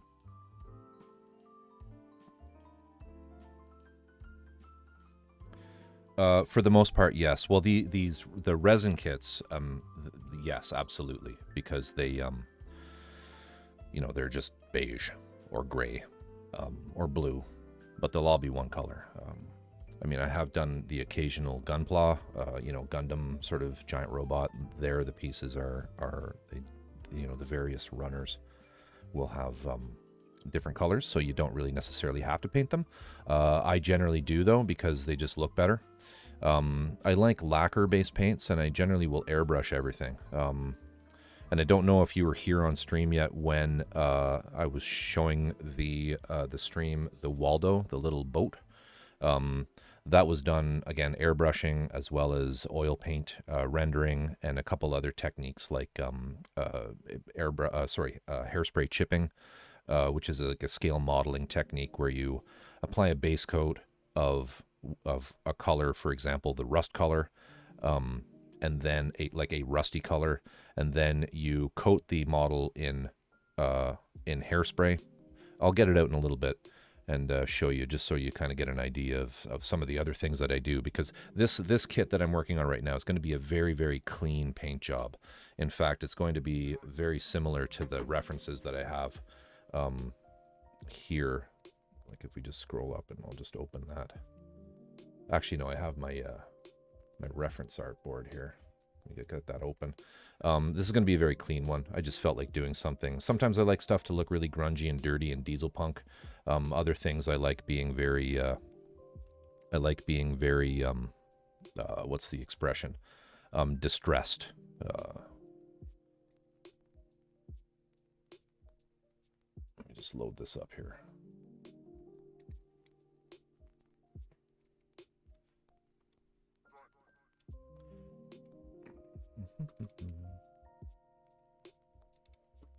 There we go. Yeah, so this is what the kit's going to look like once it's finished. This one right here. However, I'm going to use a much darker chrome. I have a black chrome that I'll be using to do the to do this part of the or to do the silvery part.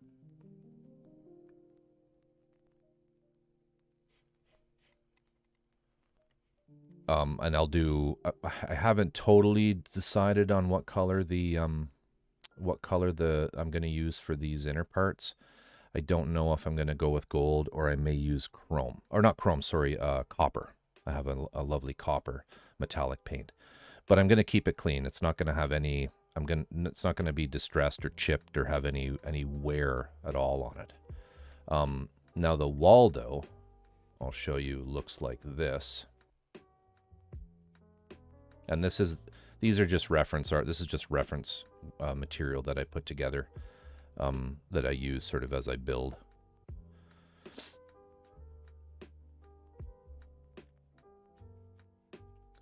So the Waldo is a little tiny tugboat, but it's based on the artwork of Ian McHugh, who is a sci-fi illustrator. And so these are like floating ships. There's some other world where these boats have been rigged, you know, slapped together with found materials in order to create these floating sort of jalopy type boats. And I'm building a diorama with two of these, very similar to the reference one that the kit creator did, that you see here.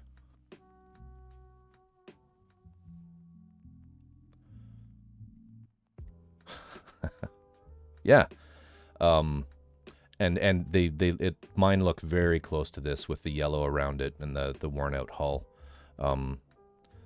So yeah, the effect is called hairspray chipping, where you would put on this base color of rust, and then you literally, they call it hairspray chipping because literally hairspray works really well for this. Hairspray is just a water-based alcohol adhesive, and so you can spray hairspray over paint, and then you can airbrush another color of paint on top of that, in this case the yellow, and then you let them dry. You let each layer dry in between in between the applications. So rust paint, let that dry, hairspray, let that dry, and then yellow, let that dry. And then you can go back with a wet brush, just with distilled water, and you can worry away the top layer of paint to get this chipping effect that you see here. And that's kind of just a technique that's been done in scale modeling for a really long time to get sort of scale distress. A lot of these sorts of lines you see here were likely done with oil paints. You can bleed out you can put some oil paints on top of a piece of cardboard. It leaches out all of the linseed oil until you have something that's just much more of a drier pigment compound. And you can put a little tiny dot of it down, and then just with white spirits, you can sort of thinly spread that into streaks and rust and grime and different colors, you know, little stains and things. So that's another kit that I'm working on stream. And for those where I was talking about the umbilical cord earlier, this is the kind of thing that I was talking about. There's like a pylon coming out of a water scene, and I have the electricals running down a groove, a channel that's been routed out of this pylon in the one that I'm going to do, so I'll be able to run all the lighting effects up top. Yeah. So just to catch up here, you said, do you go hang with Brush? Yeah, I do actually. I was on his stream. I think it was yesterday morning actually, or maybe it was this morning. I can't remember, but yeah, he's an awesome guy. Yeah, he's super fun. In fact, I think he followed me. But yeah, I really like his work. Super down to earth guy and likes teaching too, which is great. Because I'm a sponge. I will soak up any kind of advice or knowledge that anybody has, which is why I like providing if anybody's interested. I love how much you can change a sculpt by the paint job. Yeah, it's crazy, right? That's the way that the colors play against the sculpt itself really can make a lot of make for a completely different feel. What in the world is you're a special person? I'm new. I'm still working out what my channel points are. I think that's a particular one where, hey, let's just see here. I think, hey, everybody needs a little love. I'll stop what I'm doing. I'll look you square in the eyes, and I'll just give you a little compliment. Why not? Channel points, man.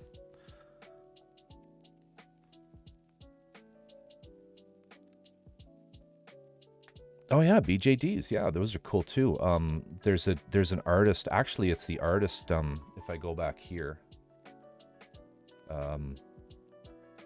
this gentleman here. Wait. Industria Mechanica. This is a company that does resin kits based out of Pittsburgh. He's the guy who crafted the. So I mentioned Ian McHugh. Ian McHugh is a 2D artist who draws these boats. He illustrates these flying ships. Michael Fitchenmeyer is the owner and proprietor of Industria Mechanica, and it's just industriamechanica.com. He licenses the material from Ian McHugh to sell these kits. And but Michael's the owner of Industria Mechanica. His other big passion is ball jointed dolls. So he's a master crafter, like a scale modeler and creator of these things, like Kit Basher. And he's made some amazing science fiction ball jointed dolls. Really cool stuff. They're super expensive though, so I haven't really gone down that. But he's got a Patreon now that's very cool that he's actually but he's providing to his Patreons STL files for 3D printing of various sci-fi BJDs, which is neat. In fact, right beside me here, I have a bunch of, let me get out of this view. I have a bunch of metal beads that are going to be used for some of his 3D printed BJD, sci-fi BJDs for posing and stuff. Ter, thank you so much for hanging out with us. It was a pleasure talking to you earlier. I hope you didn't polish off that entire bottle of Pinot Noir. But I'm kidding. I know you didn't. But thank you so much. Always fun having you around. And I hope you have a great day tomorrow. You said you have an early appointment, so I hope that all goes well. And thanks again. I should be back on here, I believe, Sunday afternoon. I'm trying to do some afternoon streams, Pacific West Coast time. So Yeah, but anyway, that's the plan. I had a sculpt that had a very harsh, most of the painting I've done on this scale is ball jointed dolls. I've done face ups. I had a sculpt that had a very harsh face, so I looked up drag queen makeup tutorials and used the high contouring techniques to soften the face. Oh, that's cool. That's cool.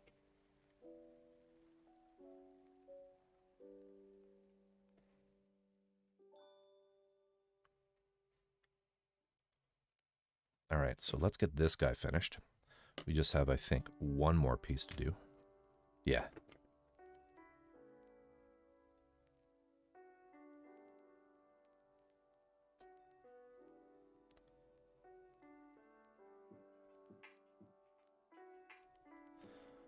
I mean, just thinking about brush for hire again. I don't.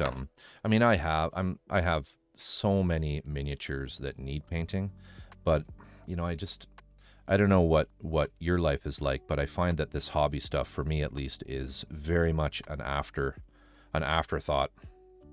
Not an afterthought, sorry, but I don't have time to do all the hobby related stuff that I want to, because my IRL is so busy. So I got it. To be honest with you, I got into Twitch by watching mini painters like Brush for Hire, because I had so many that I wanted to work on, and you know, in doing that, I was a Patreon for a few guys. There's a guy named Impending Duff who's a really cool guy. I think he's in Michigan, that does a lot of Warhammer stuff. I don't play Warhammer, but I liked his painting style, and I did a Patreon with him and did a bunch of lessons. So I got basically an hour of instruction, one-on-one instruction with him every month through his Patreon. But the you know, it was interesting. It was an interesting journey for me, because I sort of realized as I was doing it with him that I decided, you know what? Yeah, I don't really want to do mini painting. I would much rather do this. I'd much rather work on bigger resin kits and get back into the scale modeling. So, I mean, I'm glad I did it. I'm glad I got the basics that he provided from me, because, you know, I guess like a lot of art, you know, even though I'm a classically trained artist, there's a lot of tricks and techniques to doing mini painting, and so you know, I got that from him. It's very different, and working in such a small scale.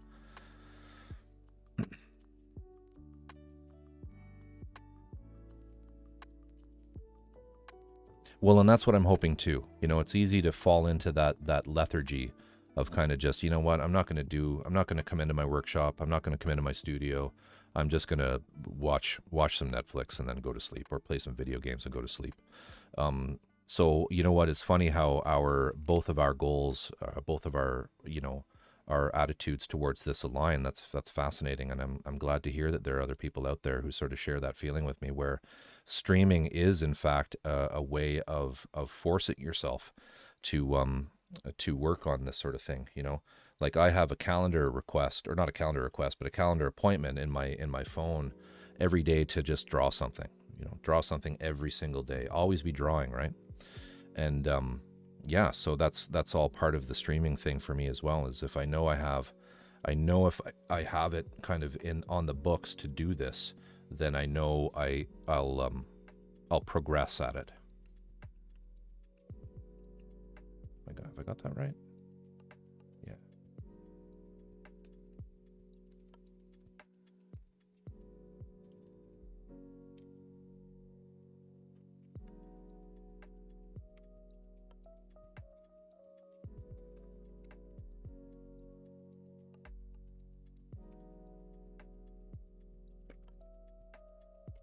The jump scare there.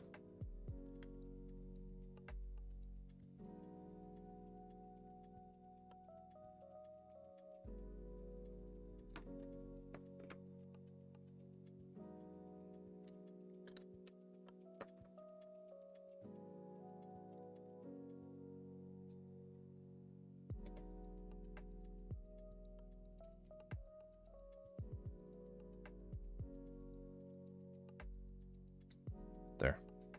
Now, I don't have the top piece on this one, but that went together pretty well. Of course, it's completely off camera, but let's just do this.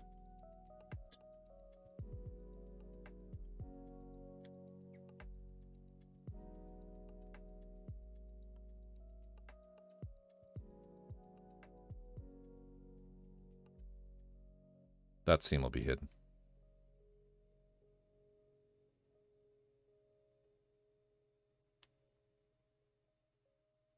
Very cool. Very happy with that. I'm happy that those align pretty well. Huh. Okay, wasn't meant to be. But yeah, that's great. I think I've made some good progress on that. Really good progress on that. Whew. Oh, I know, right? I know. Yeah, it's a little much. You know, this, you know, pin there, and then there's a pin here.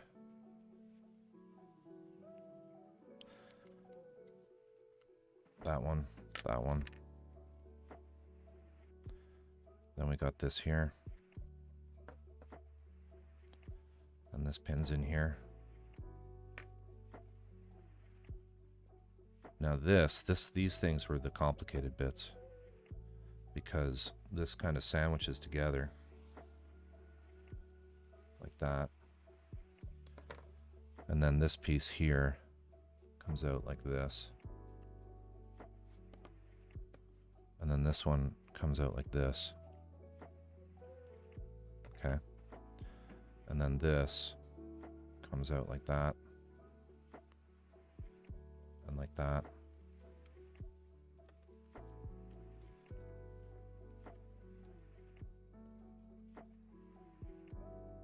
Yeah. I firmly believe that it's the right way of building, because with airbrushing, you've got to be able to get it on your airbrush staves, sticks, like that. So just having all those pins, this also comes off. Having all those pins just makes it super easy to paint.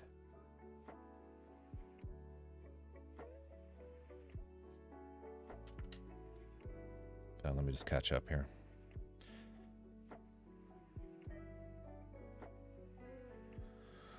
Concentrating in painting, sculpture, that's nice. I figured out my senior year was fabric. Okay, cool. Do virtually any kind of art. Try above average level, but that's years. Yeah, I mean, once you kind of, a lot of the skills are, I find at least, are very cross. You know, they're cross compatible with other medium. Other media. Oh,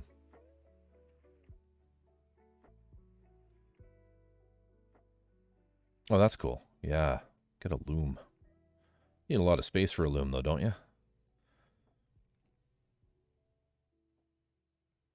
It's funny. My brother-in-law's wife.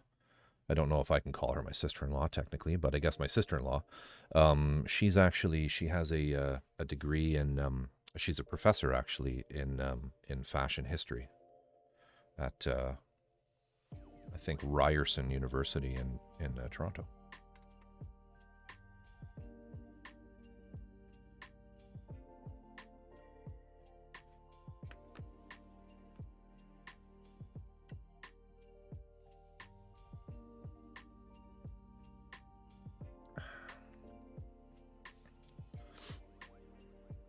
So let's put this back together a little bit in order to just sort of, I like at least some point during every stream to kind of get the whole thing in view.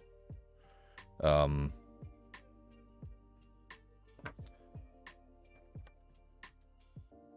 we'll just do that. Yeah, actually, the I'm going to call her my sister-in-law. She does, she has her own little side business that does, it's like an Etsy business that sells felt for felting or for felters. I don't know what the right term is. But she does a lot of her own sort of art. Like she'll make things. She'll try to discover sort of historical fashion, like vintage vintage fabrics and vintage textiles, and then she'll make new things out of that as sort of a little side gig for her. And it's fascinating. I mean, it's not really my thing, but you know, as a fellow artist, I can really appreciate the time and patience that goes into that. And when I say it's it's not my thing, I don't mean I don't like it. I just mean I can't see myself ever sewing or knitting or doing any of that sort of thing. But I have a lot of respect for people who can. So we'll put that together there. Oh, I missed that piece, so let's do that. Where is that? Yeah, there's that part.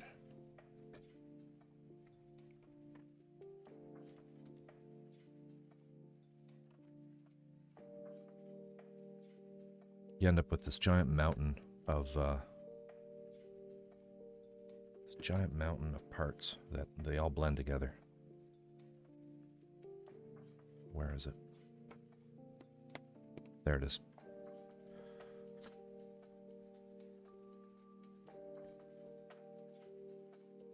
Yeah, so true. You know, you know what goes into it, so you respect. Even if it's not something that you'd want to do, you can still respect, like really appreciate it, I think, a lot more than other people. It kind of makes you a pain in the ass at a gallery, right? Because you walk around thinking, wow, that's amazing. Whereas there are other people thinking, really?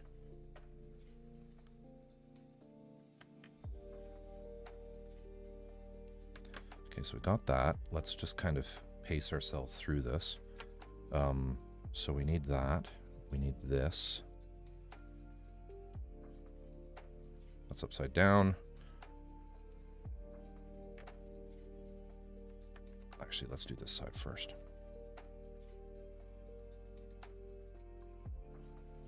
Wrong.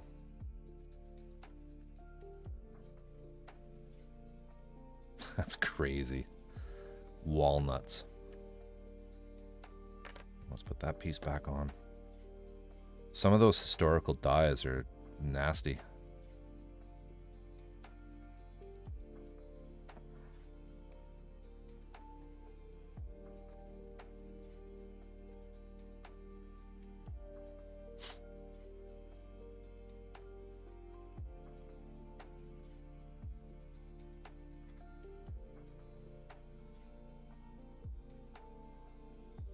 There we go. So we got those two. And then we're going to do, I can't remember what side this was on. No, we don't do that yet. We'll do this.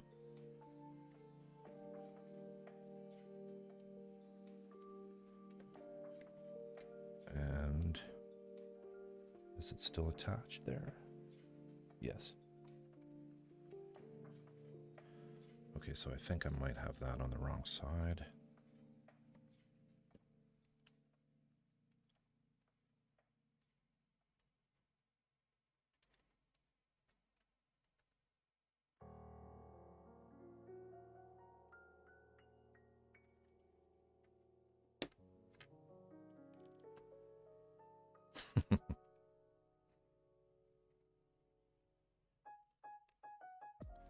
Okay, let's just take these off, because this is not going to stay together.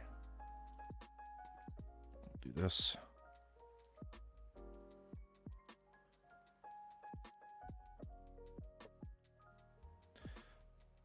It's fun to do hidden hem stitches on cathedral length wedding gown.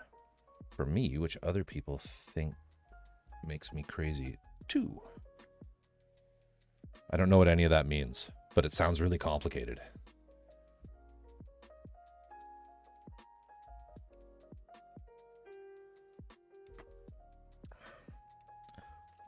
It sounds really complicated.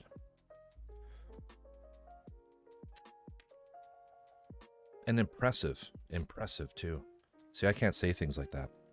I go into other people's chats and say, I make plastic robots.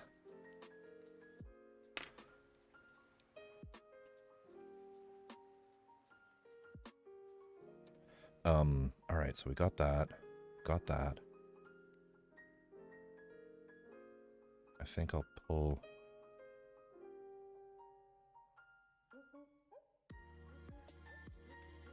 this. So these are the legs.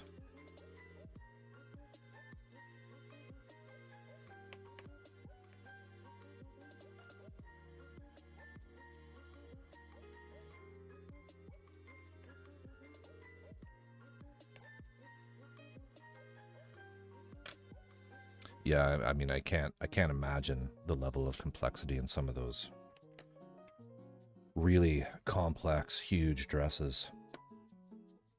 I mean, I've heard my sister-in-law talk about it, and it's just, it is impressive. It is very impressive, the amount of workmanship that goes into that. All right, what am I looking for here? I need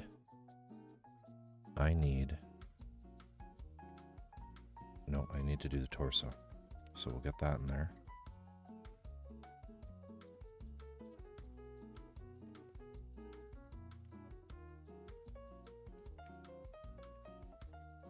Try to position this in a way that I'll be able to get it all on camera. So we'll do that. Yeah, it's, hey, yeah, it's really pretty next level, that kind of stuff. It's very impressive. Way out of my wheelhouse.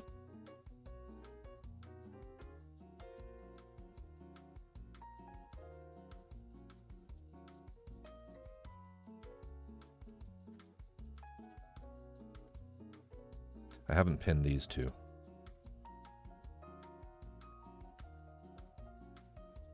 Okay. Then next, let's do these parts.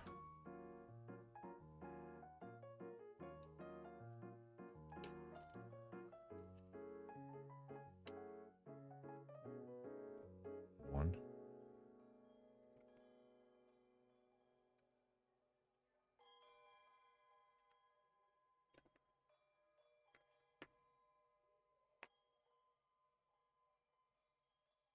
Now, ceramic corsets, is that, oops, is that traditional?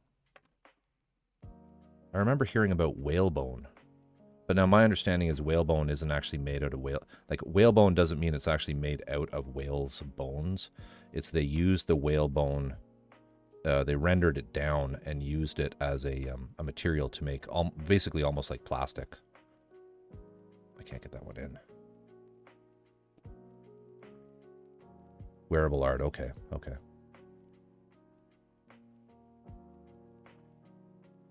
Like 3D printed dresses. Why won't you go in?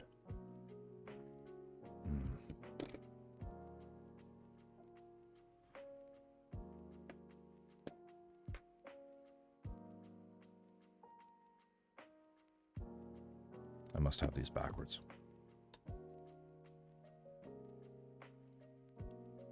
Yeah. Dreamcatcher Sky, welcome to the stream. We're just doing a final little look-see at this before we call it a night here. Okay. Talking about fashion, high fashion, historical fashion.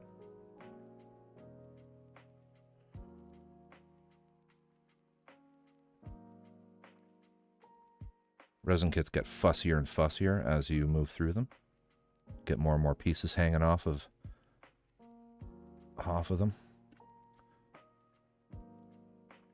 Case in point, this here nonsense that I'm dealing with. There we go. So those two are in. Now what else fell off? This did. Let's get that in there. Put the legs back on.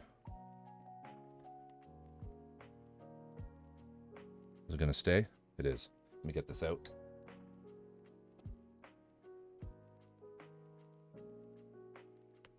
Just make some adjustments here to my gimbal.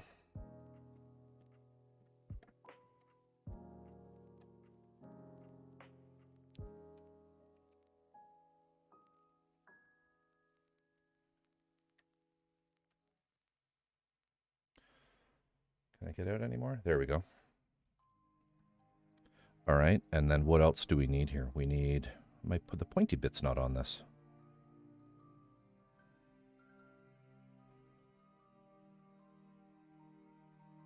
Oh, Dreamcatcher, I'm sorry to hear that. You could try dropping the resolution a bit. I stream in 1080, 60, I think, which is a lot of bandwidth. Oh, here it is. Let's get that stuck on there. Can't forget the pointy bits. Right there. And so tonight, Dreamcatcher, if you're still there, we worked on these sort of complex articulated shields that go on the shoulders.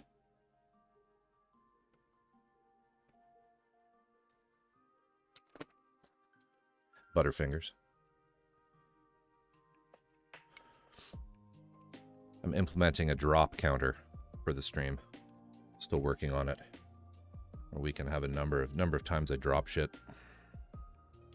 Tools, parts on the floor, you name it.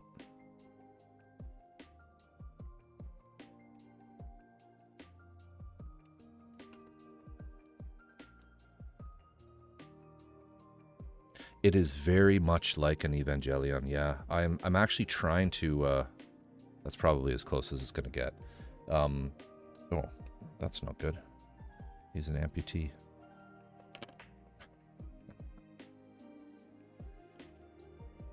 I need to pin those.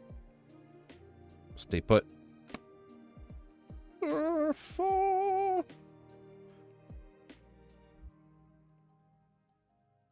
There. I'm not even going to try to do his head and neck. Looks like that. Right on. And of course there's a lot more to it. I don't dare keep going because it's just gonna fall apart. It's like Operation. Remember that game?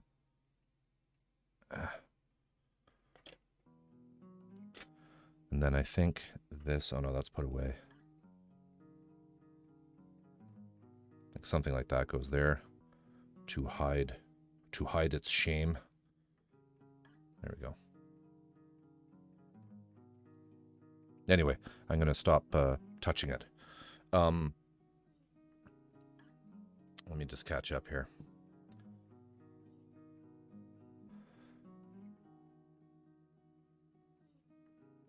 Yes, never forget the pointy bits. They're important.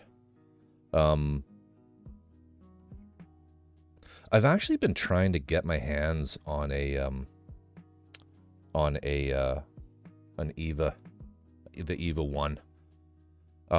The ones that are available right now are they're like it as it's kind of transformed into sort of the beast that it is. I want one that's really more of just the, you know, early in Evangelion, you know, the first sort of half of the series before it starts to change into the monster that it is more towards the end.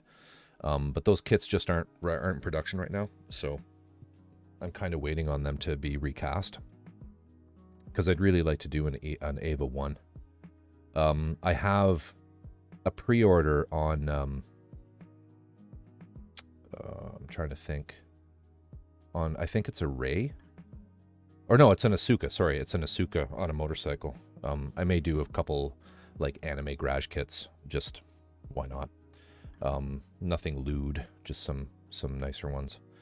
And then yeah, so that's kind of in my plans, but I have some other really crazy stuff to do before that. Good, so you got your Wi-Fi back. Do you add glue to the pins once it's all painted? Yes. So everything is painted completely disassembled, just straight up airbrush. But before the painting happens, a whole lot of masking goes on. So like when you look at these pieces, for example, just get one here.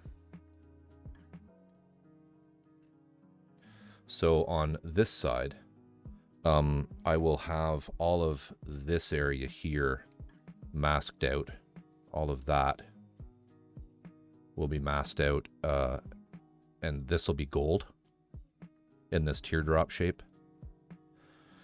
And then the rest of this will be in a black chrome.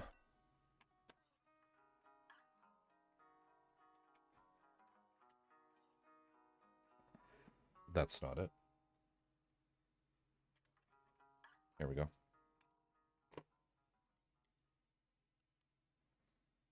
So these are sort of my two test colors. It's difficult to see the chrome on stream because the camera just doesn't pick it up. I may make it a little more silvery than this, but like just actually if I compare that to this one, no, where did I put it? I've already lost it. No, I haven't. It's right here. So I don't know if you can see a difference between those two. This is basically like catsuit black vinyl. And then this is with the chrome added to it. It's a dust magnet. And then, like I said, I don't know if I'm going to do gold or copper. I might do copper. I might do black chrome and copper. Okay, good. Yeah, that's good to know. So most of the reference pieces that I've seen do of this kit, they just use straight up chrome. I want to go for something a little more sinister, a little blacker. So there's this Alclad makes a black lacquer that a black chrome lacquer that I'm going to use. So yeah, what I'll do next is once all these pieces are pinned, there's just a whole lot of masking, you know, using just some small pieces of masking tape. There's hobby masking tape for this kind of thing. This comes in several different thicknesses. Spoons are an excellent thing to test airbrush colors on because you have that natural curved shape, so you can see sort of how the light reflects off of it.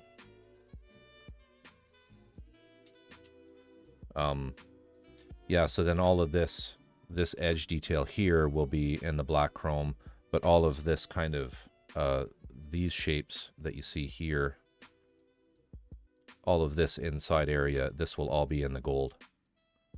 So there's a whole lot of masking to do next. And then, well, and before that, actually, the whole thing will get a final cleanup. Like, that's basically what they are. You're right. So in true steps, once I finished all the pinning, once I'm happy, once I figure the whole thing is actually going to stay together if I glue it, the next step after that is the whole thing needs to go into a cleaning, needs to get a really good cleaning, where I use like in the States, it's called Purple Power. It's not called that in Canada. It's sold under a different name. It's called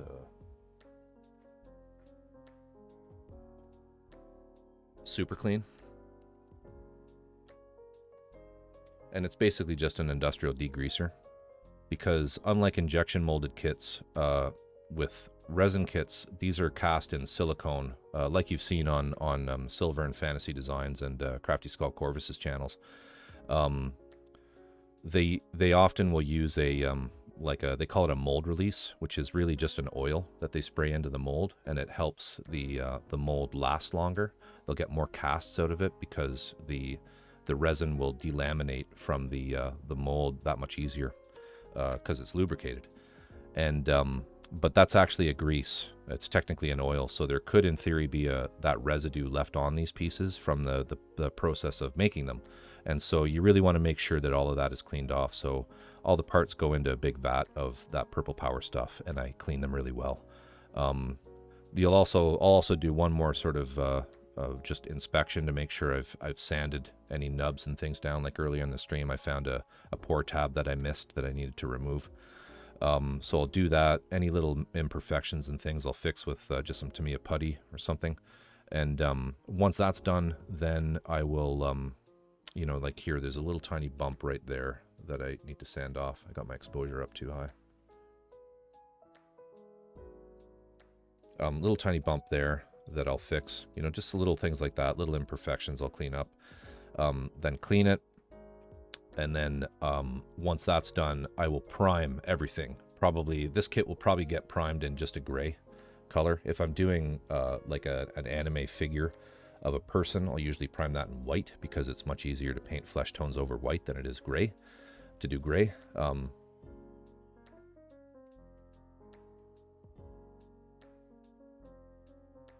There, how's that? I usually just go by the zebra striping on the camera, but sometimes I find even that's a little too dark. The anyway, so then once it's primed, that's when I'll start the masking, and I'll paint it from there, and I'll just do a few pieces at a time on stream is I think the best way of doing it, because it can be a little overwhelming, right? Having, you know, so many pieces. You know, I don't think you guys have even seen some of these other ridiculousness with this kit. Is that there's these. I think there's about 62 of these little tiny things in total.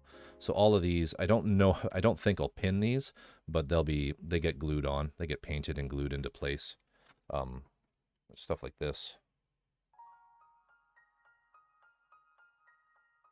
Right? I think earlier on somebody said the pointy bits are important. Never underestimate the pointy bits. I just read your comment, Dreamcatcher, about modesty and giant robots. It's very true. Hide your shame. A lot of the design actually has a lot of these sort of skirts. Even Gunpla and Gundam have this kind of, it's like they're like throwbacks to the old samurai type armor, where there was like a skirt around it. And I think these pieces go on the sides. And I think this, where is it? I believe this is the front one. This might be the back one, but I think it's the front one.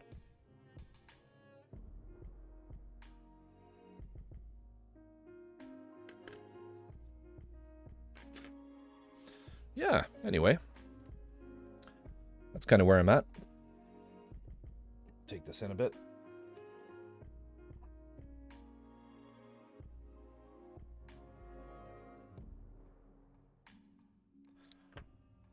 And I must say, killer heels.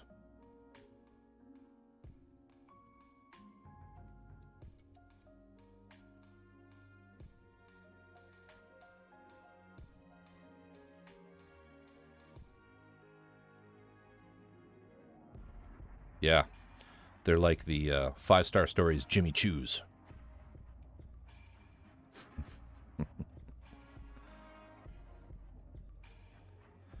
I didn't actually build out its arms. It does have the arms themselves come off of these two little pegs here, but I'm not going to do that tonight. All right. Well, I think I'm going to shut this down now.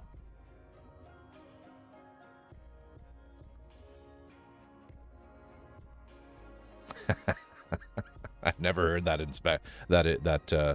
that statement. That's a good one. Those are step on a man and make him pay for the privileges. Robo Stiletto. Now, I don't know who might be on at this hour to raid. I think there's only the 3 of us currently, but let's just see.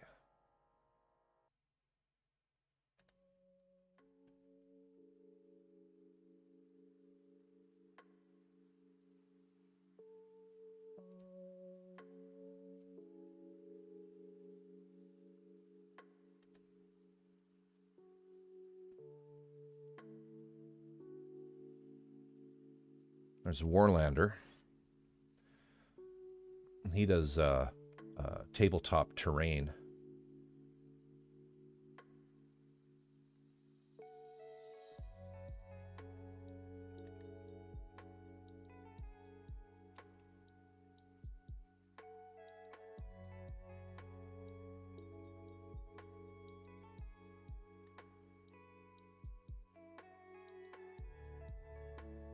Aaron J. Bang is on too. He's kind of fun.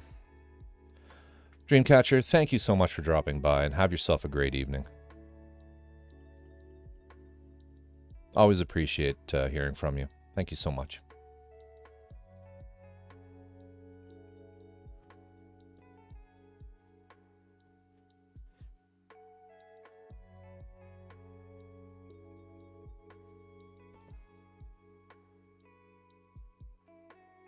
Yeah, well, let's pop in on Aaron.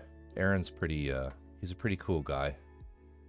He listens to like just funk music and paints Warhammer minis, and he's a very talented guy. Let's do that. Gotta find my stream manager here, because I really don't know what I'm doing with Twitch yet. Raid channel.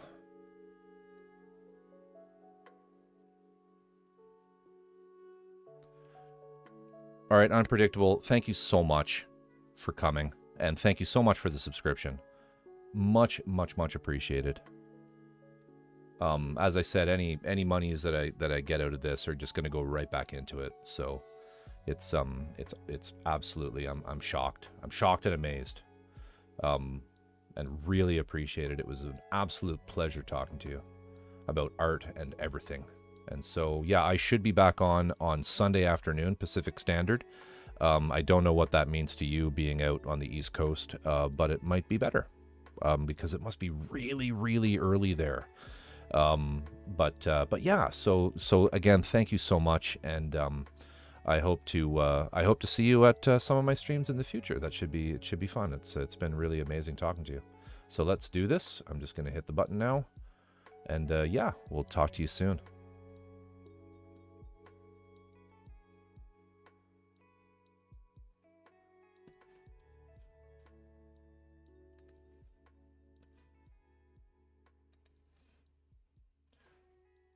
All right, bye for now. Oh, well, I'm gonna follow you right now, and I'm gonna definitely pop in and watch, because that sounds like it's awesome. Okay. All right, take care. Bye now.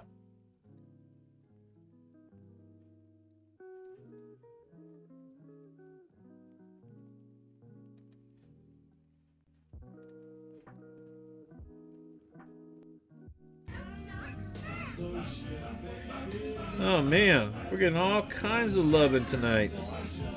Who is this? Corvus Oculus.